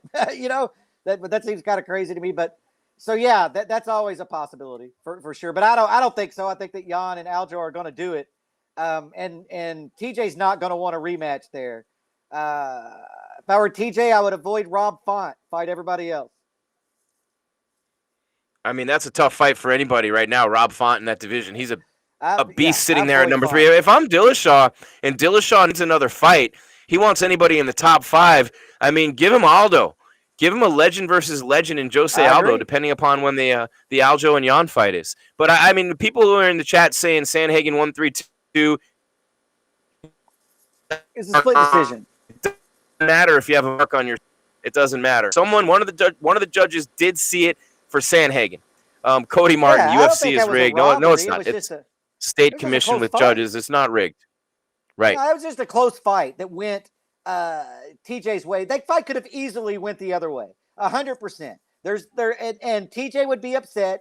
TJ's fans would be upset, but everybody realistically could just say, man, that was a close fight. So that's where I am with that. I don't have a problem with TJ winning that fight. Thank you, Christy, by the way. Thank you for that. Sorry, Jeff. I wouldn't have had a problem with TJ or Corey winning the fight. I don't think I would have had a problem either one. I don't think that's a robbery. That's just a really damn close fight, and somebody had to win. Just happened to be TJ. Yeah, and by all indications, he's a pretty good dude, Dillashaw. I don't know him very well personally. I've interviewed him a few times, met him, talked to him. He and Dwayne, I like Dwayne Ludwig a lot. He was out here in Arizona at Fight Ready for a while doing a lot of things. But, I mean, for Dillashaw to come back after all that time, Jeff, and pick up this win, to perform the way he did against an elite fighter in Corey Sandhagen. I mean, look, nobody lost this fight. Nobody lost this fight. Everybody won. The sport won. Nobody lost. And I know that, there's a loser. There has to be. There's a winner and a loser. But all in all, grand scheme for Sandhagen, he won't get the title shot right now, but he's still literally a win away. He's a win away from a title shot. Regardless of how you look at it, no matter what, he's legitimately a win away. So it doesn't hurt him too much when you fight a war like that and you lose a split decision. But what a fight for the fans and for us, the treat for us. I mean, just to be able to sit here and watch that fight after that co-main with Kyler Phillips, losing in an upset in a very close fight to Howley and Paiva. Oh, my God, Jeff, what a fight card, man. And it seems like so long ago when Yanez beat Costa to open up the main card. It's crazy, man, when you think about it. We're already here 3 hours deep, but I just feel privileged to have been able to watch this. Again, week in and week out, we watch the best of the best and the highest level that our sport can give us, man. And the UFC delivered big time tonight. These two guys in the main event, unbelievable. And I'm literally going to watch this fight again as soon as we end the show as a fan. I'm going to sit there, I'm going to get my popcorn, I'm going to crack open a beer, and I'm going to watch this fight again. That's how good it was. I will not be doing that, but it was a great fight. It was a great fight. There's no question. Both of those were great. I will not be doing that. Yeah, the co-main and main. Yeah, I mean, if you want to see what Jeff's going to be doing, go to MMAWeekly.com and stay there the whole night. You'll see what Jeff's going to be doing. That was a great matchup. It was a great night of fights. I mean, nobody could complain about that. I mean, yes, you might have thought that Sandhagen did enough to win, but you wouldn't have bet the house on it or nothing. I think that that it went fine. Sandhagen's going to drop to number 3. TJ's going to get the next title fight more than likely, and then Sandhagen's going to beat somebody, a Rob Font or an Aldo, and he's going to be maybe in a rematch with Dillashaw for the title, or fighting the winner of the Aljo and Jan fight. It's just the top of the division's crazy right now. But I wasn't upset with that decision. I wasn't upset with that at all. No, yeah, no, and you know what I want to see? I want to see Piotr Jan against either one of these guys or Aljo, but Jan especially. I believe Jan's a great fighter. I believe he is maybe the best in that. I mean, these two guys. I don't want to take anything away from Aljo. But I believe that Piotr Jan is definitely one of the top 2 guys in this division. And right now, I'll put TJ. But those 3 right there, and Rob Font. I mean, think about him too, right? Think about those guys at the top of the division, how good they are, man. How great this division. Dominic Cruz is barely in the top 10. You got a feeling he's going to be heard from this year before it's all wrapped up. And, oh, my God, it's crazy. Yeah, so that's just looking at the scorecards. It was 47-48, 48-47, and 48-47. So, and I mean, that is what it is. I agree with you. I don't think there was a loser in that fight. TJ won the fight because we had to declare a winner. And so we declared him the winner, but Corey didn't lose anything in that fight. And TJ gained a lot, man. He's the number 1 contender right now. I was happy with this fight card all the way through from top to bottom. There was no complaints for me at all, except for, I guess, like you said, maybe Cormier's suit. If we're gonna pick little things to complain about, Cormier's suit was a little off. Come on, DC, you got cash, man. You got. It's tough. He can't justify it. He's got kids and stuff. I know where DC is. He's like, fuck it. I'm not buying a good suit. Yeah. No, I understand that, man. And I say that, man, Jim. And maybe it's an expensive suit. It just doesn't look expensive. That suit could be $10,000 and I wouldn't know the damn difference. So I'll shut up on suits. You want to see though the suits? Like he should watch Lionheart Smith and Alan Joban on the post fight show, and you see what a suit really is all about. You got Buffer in there too, and you know what I mean. Dominic Cruz is always looking real dapper in there, and so GSP. I look at this fight and I want to get your final thoughts in the chat. No one wants Rob Font, says Mike Barat, and I'm sort of. I mean, no one wants Rob Font. He's a beast. So what do you guys think to wrap it up in the chat? Last chance right here in these last couple of minutes to get us your final thoughts on UFC Fight Night. Sandhagen versus Dillashaw, the returning 2-time champ with a split decision win in the main event. Scott Reynolds says TJ lost. What BS? The judges were crap all day. I don't know that I would say it's BS, Scott. Either guy, had they gotten their hand raised, I don't think you could really complain. I think the fight was that close, Jeff. I don't think anybody has a complaint here. No, I don't. I mean, Scott, I'll go back. I will watch the fight again. I'm just not going to do it tonight. But there will be a night this week that it's 3 a.m. and I say, you know what, let's watch that again. Let's run it back. And then I'll have a better opinions. I don't think that was a robbery. I think that was just a really, really close fight. I do think that, yes, Sandhagen did more damage. TJ controlled the fight more. So it is what it is, man. Did you see what Solaire just wrote, Jeff? Do you see it? Are you looking at the chat right now? Did you see what Solaire just wrote? Sandhagen came out without a scratch, but somehow lost to the guy who looks like Hamburger. Kevin Goodfellow says Uriah Faber versus Mick Stretcher. Mick Stretcher. Yeah, I mean, it doesn't matter. TJ put 0 damage on Corey, rather. Man. It's a 10-point must system, though. It's a 10-point must system. That's not how we score fights. I agree. Corey Sandhagen looked like he hadn't been in a fight. TJ looked like he had been not only in a fight, but got beat up a little bit. But that's not how you score a fight. So those are moot points. Those are just talking points that don't have any weight to them.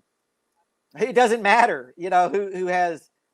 Look, I can beat your ass for 24 minutes and 59 seconds, and you land an elbow and split me wide open across my forehead, and then you guys are going to argue that I lost the fight because I have a split forehead and you don't look that bad. It's just not a sound argument. I understand the frustration, though. Don't get me wrong. I understand the frustration. I understand how you feel about that. I want to rewatch that fight. I think the judges probably got it right. I was leaning towards TJ whenever they were reading the scorecards. But I'll watch the fight again, and Jim will watch the fight again. You guys watch the fight again, and we'll all meet here next week and tell each other how wrong we are. No, and I don't know, for the love of God, Jeff, I don't know, and we got a lot of stuff going on in the chat right now, but I don't know what my favorite moment of the show was tonight, whether it was that incredible main event between TJ Dillashaw and Corey Sandhagen, or when someone in the chat said you look like Ted Kaczynski with a Jesus wig, and Scott threw up a picture of the Unabomber next to you on the screen. I'm like literally 1A and 1B on those two. Look, there it is. There he is. There's the bomber. That's the Unabomber from the movie, though. That's not the actual Unabomber. Well, that's because we have a little bit. Yeah, we don't want to glorify the guy too much. He was tad bit eccentric. I'm not going to glorify the guy. He was good at lunatic. Math. Yeah, no. I'll say that. If I have to say something positive about the guy, Ted was good at math. There you go. What a great comment what a great name, Darce Bader. Darce like the choke. Darce Bader. Corey did more damage in most rounds, and that is the highest consideration in the new rules. They overscored TJ holding on to the body lock. Okay. All right. I'll give you that. Alex Birmingham says, for 2 years off, I was impressed, without a doubt. Flex says, I think damage-wise would be Sandhagen, but TJ scored more points in the fifth, in my opinion. I mean, look, you could just sit here all day and read comments in the chat, and they'd all be right, because no matter who you thought won, you're right. No matter who you thought lost, you're right, because you could literally make it. And it was that close of a fight. And I remember my thought as soon as we were getting ready to hear the score, I muted myself and I turned on my TV, and I said to myself, whoever wins this fight, I'm going to be okay with it. Sometimes you have a fight like that. Whoever gets his hand raised, I can see it, and I'm cool with either one. Damage is not in the rules, I don't think, but whatever. It doesn't matter. People can complain and do whatever we want. Corey Sandhagen lost. TJ Dillashaw won, and that's just what happened tonight. You don't have to agree with it, and that's fine. I don't know if I agree with it. I didn't have a problem with it. I'll go back and watch it, and then I'll tell you if I agreed with it or not on our next show. But yeah, man, look, that was a great night of fights. TJ got dropped in the second round. He had his eye was split open. He ate big shots, and then he came back, made an adjustment, closed the distance behind his right hand. Didn't take any big shots other than that damn spinning back fist that was landed clean. And then he sort of just controlled the action in that. You know, he didn't give Sandhagen. He made the adjustment in round 3 and carried it out through round 5. Corey looked great. You know, I mean, I don't think that Corey lost any stock tonight. Hell, if anything, he might have gained it. That's the former champion. That's the champion. And I don't care what anybody says. TJ Dillashaw is more of the champion than Aljo Sterling because he's won it twice, and there was no controversy in how he won it. And he came back after a 2-year layoff, and Sandhagen took him to a split decision. I think that Sandhagen's stock might have slightly rose, although he's going to drop in the rankings by 1 spot. And I think for 2 years, and he does have 2 black eyes. He does have 2 black eyes, Jeff Sandhagen. They're not swollen, but they're discolored on the lids, like he's wearing eyeshadow. You got a little bit. I'm just saying, he got a little bit of damage, not much. Yeah. Well, yeah, I mean, he was in a 5-round fight with a former 2-time champion. I mean. And I apologize if I said 2-division champion. I sometimes do that. He's a 2-time bantamweight champion. He tried to be a 2-division champ. It didn't go so well. Yeah, it did not go well at all. Ended really quick and got him on a 2-year suspension. Triple C. Yeah, Triple C should have went up and then took an L, but he did not. I don't like that. That whole 2-division shit. That whole 2-division stuff is kind of stupid. Who do you put TJ in there with? Let's say this fight doesn't happen for a while between Aljo and Jan, and TJ wants another fight. Do you put him in there with Rob Font, or do you put him in there with Jose Aldo, or do you let Font and Aldo fight each other? I mean, you got some options here if you're the matchmakers. I give TJ the easier fight. I give him Aldo. Let him look good in the Aldo fight because I think he will, and then put him in a title fight. That's what I do. He'll smash Aldo. He'll smash Jose Aldo. Yeah, I would predict that, and that's why I would give him that fight, because it's 2 legends. Aldo's got a great name, and you do that, and TJ's, boom, he's in a title fight. Nobody's going to want to fight Rob Font. I agree with the commenter. Rob Font's going to end up fighting somebody ranked below him because no one in front of him is going to do it. They're like, hell no. But the 7th-ranked guy or the 6th-ranked guy will absolutely want to fight Rob Font. And so there's where Rob Font's going to land, if you ask me. With TJ, that's what I do with him. I mean, you're going to see people like Dominic Cruz, right? It's going to say, I want to fight TJ now because that puts Dominic back. If he wins that fight, boom, he's all of a sudden back up there. You're going to see, Yeah, you know, Dillashaw's even not going to take that though, right? yeah, I even don't yeah, see. and Garbrandt, yeah.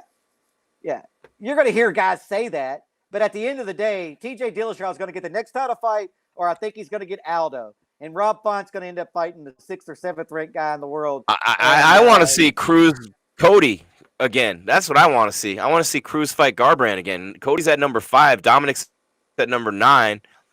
And You know, I Cody mean, gassed little in his revenge last for fight. Dominic Cruz, maybe. Yeah, Against Font. He didn't look great. So I don't have a Aldo, problem. Dillashaw, Font's waiting. If you're Font, what about Font and Sandhagen? If I were Sandhagen, I would kind of wait around and see what happens at the top of the division, because TJ winning back the title is your best friend. You know, you just took him to a split decision. You got that argument. We should run it back.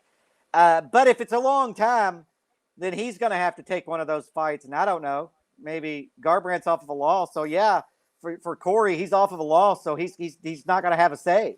You know, he's going to have, that might be the one that Rob Font ends up in there with, because Corey isn't going to have an opportunity to say no. And he's not damaged. He'll have a minimal suspension here. What I'm wondering, Ryan Hayes says Jan putting TJ in the hospital and around the way he looks tonight. I disagree with that wholeheartedly. I don't think Jan's going to be much better, if at all, than Sandhagen. Yeah, I don't know. I mean, we'll see. Jan definitely has the ability to end fights early, no matter who he's fighting. So he's a lot better than people are giving him credit for. I mean, what he did was dumb as shit, but he's a lot better. I mean, he was dominating Aljamain Sterling. He was just literally and Sterling choked out Sandhagen in a minute and a half, and Jan was really good early. He did patrol number 1, and he was just putting on a clinic in that fight, as memory serves me, Jeff, when I sit here and think back on it. So let me ask you this before we wrap it up. And we got a lot of people sticking around in the chat. We appreciate you guys. Thank you so much. Subscribe, like, bell, and hit us up on all the other platforms too, and MMAWeekly.com, all complete coverage there. Jeff Cain, right now, putting you on the spot. Who has the bantamweight belt around his waist at the end of the 2021 calendar year in the UFC? Who's the champ? Yeah, Jan. Jan's gonna beat Aljo to win it back, and then I think we're gonna run out of time in 2021 for him to defend it. And so I'm gonna go with Jan on that. Look, I don't know how about when he does Jan defend it? You know, I mean, it's an interesting. I can see why people think that Jan would beat TJ, because if Jan lands as clean, you know, Jan's a killer, man. He is. But then TJ's a killer too. TJ, you know, I think that's the great. That's the fight I want to see. Yeah, TJ. That's the fight I want to see. You know, that's the one thing that people have to remember. TJ didn't lose the belt. The belt was stripped from him. He never lost it to anyone. And so, right. TJ now, if his PR team has half a brain cell, I'm the real champion, right? Jan's not the real champion. I'm the fucking real champion. I didn't lose the belt to anybody. That guy's been keeping it warm for me and didn't even do a good job at that. That's why Aljo has it. I'm the fucking champ. So, and that's how you work this whole thing. And then TJ gets the next title fight, no matter who it is. I think that's the UFC's plan anyway. But I think Jan has it at the end of the year. And then I don't know who's going to win between Jan and TJ. I don't know. I think that's a fight that we just have to see, because I could see both of them winning. I could see TJ being a wrestler in that fight, doing what he does, closing the distance. I could see Jan really, really working leg kicks and doing, you know, that's a good fight. Yeah. Good fight. Jan's Muay Thai. Wait, here's what we got going on in the chat now. How is Sean O'Malley's name being thrown around by everybody? How in the world? Font versus TJ and Sandhagen versus Sean O'Malley. 3 fighters got robbed. Judges were trash. Wow. I want to see Sean O'Malley versus Cody Garbrandt. I want to see O'Malley versus Garbrandt, but O'Malley's not ranked, guys. Everyone wants to see him fight the top fighters. He's not ranked. It's not happening. Not right now. Well, I would argue that they don't like. Look, if you want to do Garbrandt, whatever. I don't think Garbrandt looked great in his last fight, but if you want to put Corey Sandhagen in there with him, you're not a very big fan of O'Malley, because he's going to take an ass whipping, and not a soft one. You know, he's going out all yeah. He's not ready. I don't want to that. knock O'Malley too bad, but no, he's not ready. Just like Kyler Phillips, they need more. You don't. There's levels to this, man. You got to be ready for that. I mean, I'm not saying O'Malley couldn't beat any of these guys. There's no doubt. He's legit. He's fantastic. But he's got to prove some durability. He's got to win some more fights. He just got pushed to the absolute limit by a guy with green hair who got called up the week of the fight. Yeah, that's what I was getting ready to say. I like Sean O'Malley too, right? The hair's cool, the color, his style's flashy and everything, but I have seen nothing out of him that tells me he's going to beat anybody in the top 5. Not yet. Not yet. Not yet. I haven't. Not yet. I haven't. That doesn't mean that he won't. I'm not anti Sean O'Malley, man. I think his tattoo of what's his name stupid. You don't celebrate an asshole like that, but whatever. That's a personal choice. Of who? Of who? 6ix9ine or whatever the hell his name is. Anyway, I'm not even getting. Yeah, okay. No, it's okay. And he's out. Look, I think O'Malley's a future star. I think the UFC thinks he's a future star. I just don't want to throw him in there with these top guys. There's no need to. The top of the division's log jammed as it is. Let's keep O'Malley down here beating the shit out of number 12 and 15 or 16 ranked guys. Yeah, and then let this top of the division play out, and then O'Malley steps in for the second act in 2022 or 3 and makes a title run. Right now, I don't think he's ready, and to throw him in there with Corey Sandhagen now would be a huge mistake. To throw him in there with TJ Dillashaw or Jan would be a huge mistake. I'll give you Cody Garbrandt, although I picked Garbrandt to win that fight. I think that's his best shot because Cody looked like crap in his last fight. Yeah, and I'll tell you the fight I still want to see. I want to see Edgar and Aldo. I think Aldo could have been a 2-division champ had he gone up to 55 when Frankie was the champ. I wish I could have seen that fight back then. And it's absurd to think of Edgar as the 55 champ, and now he's fighting at 35. Usually it goes the other way. Guys fighting heavier weight classes as they get older. But Edgar and Aldo would be great. Dillashaw and Aldo would be great. Would be great. You got a lot of big name champions in there, legends of the sport. You got up-and-coming stars like Font and Sandhagen. Jan is, I think, the best fighter in the division, but you got a legend in Dillashaw who still appears to be at his best or close to it. I mean, that is, I always talk about 55, Jeff, but 35 right now, for my money, is the best division. With Dillashaw back, looking the way he looked tonight, 35 is the most stacked division in the whole entire company right now. It's a really competitive division. It's a really, really competitive division, especially now that TJ's back, and he got a win under his belt. And then that win, Corey Sandhagen, we know where he is now. We know where Corey sits at the top of that division. He sits number 3, rightfully so, a solid number 3. And then you have the up-and-comers, like the people are bringing up. O'Malley's definitely that second wave. And I don't think that it's out of the realm of possibility for O'Malley to fight. I don't think you want to put O'Malley in there with Rob Font, Sandhagen, Dillashaw, or Jan. I think everybody else, maybe you could get away with it. But I don't know, man. I don't know. I mean, Aljo will choke the life out of you if you give him an opportunity to. And Aldo and Edgar, like I said, if you're going to put Sean O'Malley in there with somebody, if I'm O'Malley, I'm eyeing the older dudes, right? I'm eyeing the short guys with no reach that are older. We've got a lot of miles on them, which means Frankie Edgar and Jose Aldo. And I think that O'Malley could win those 2 fights, but I don't think he can beat the top of the division. I think Rob Font would kill him. Yeah, I think Rob Font would kill him. I think Sandhagen kills him. I think that now Cody could kill him, but then Cody might not. I mean, it's hard to say because O'Malley does have long reach. He does have good movement, but he keeps his hands down and he does get hit. And so, Cody's going to love that. And usually when Cody hits your ass outside of TJ Dillashaw, you don't usually get up. And so, I don't know. I like the fact that everybody, I'll say this. I like that they're excited about Sean O'Malley because he's the future, right? And so these people have picked a future star. And so now we've got them interested for at least the next 2 or 3 years. And then they're going to have to pick a new future star because O'Malley will be the veteran then.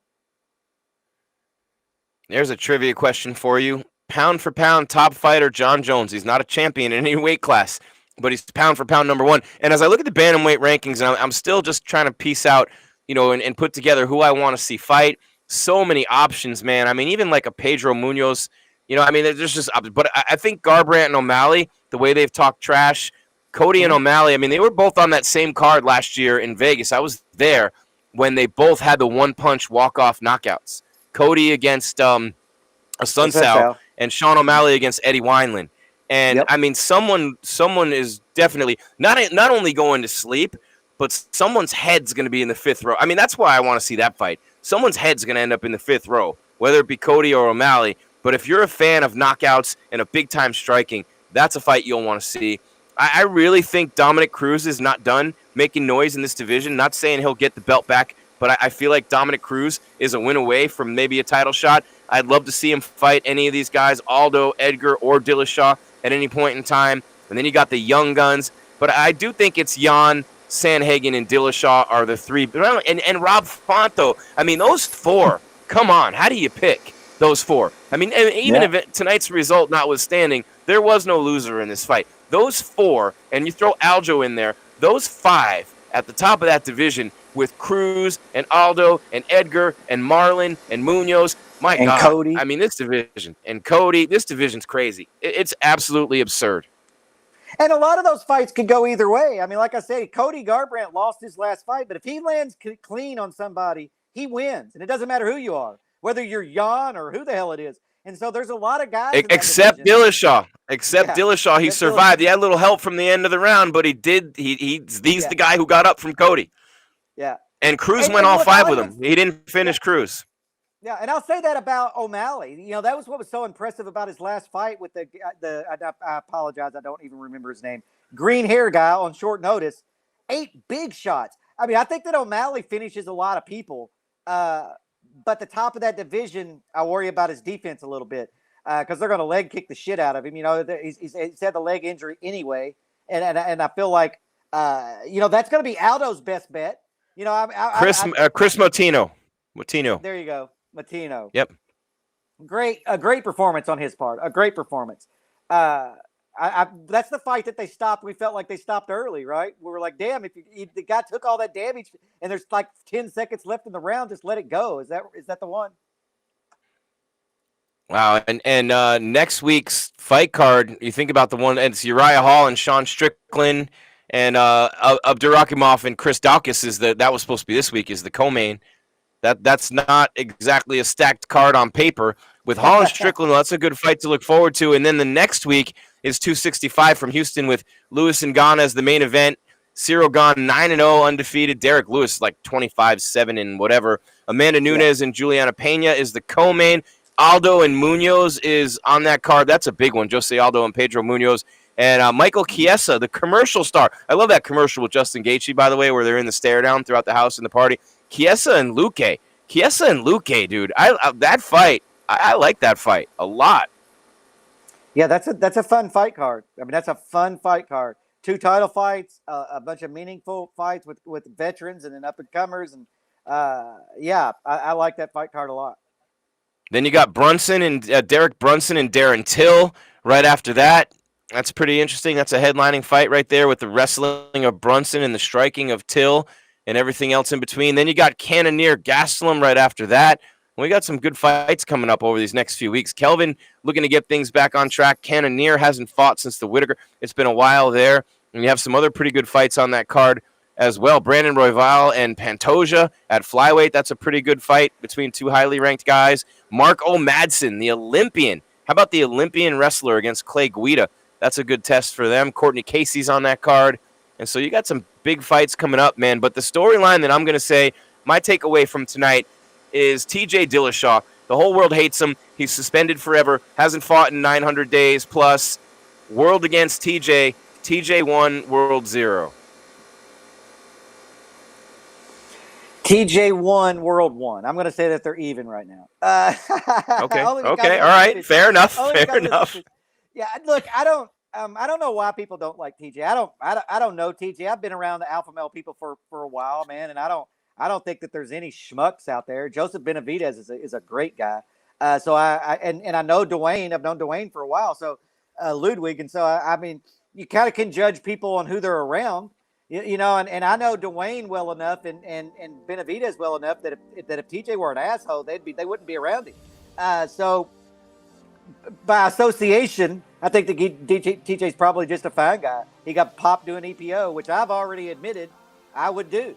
You know, and so I'm not holding it against him. You know?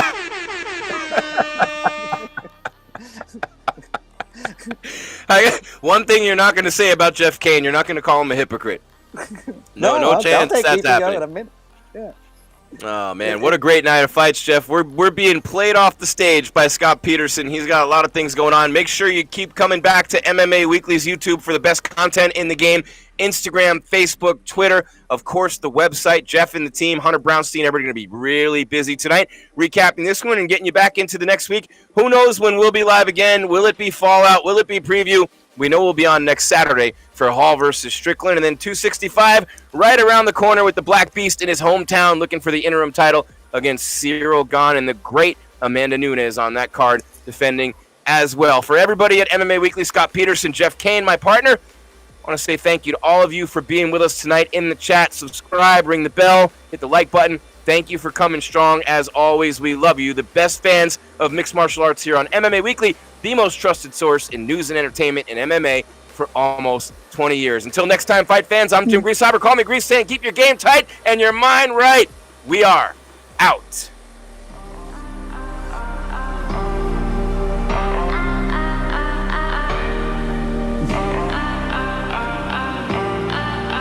There goes the Unabomber.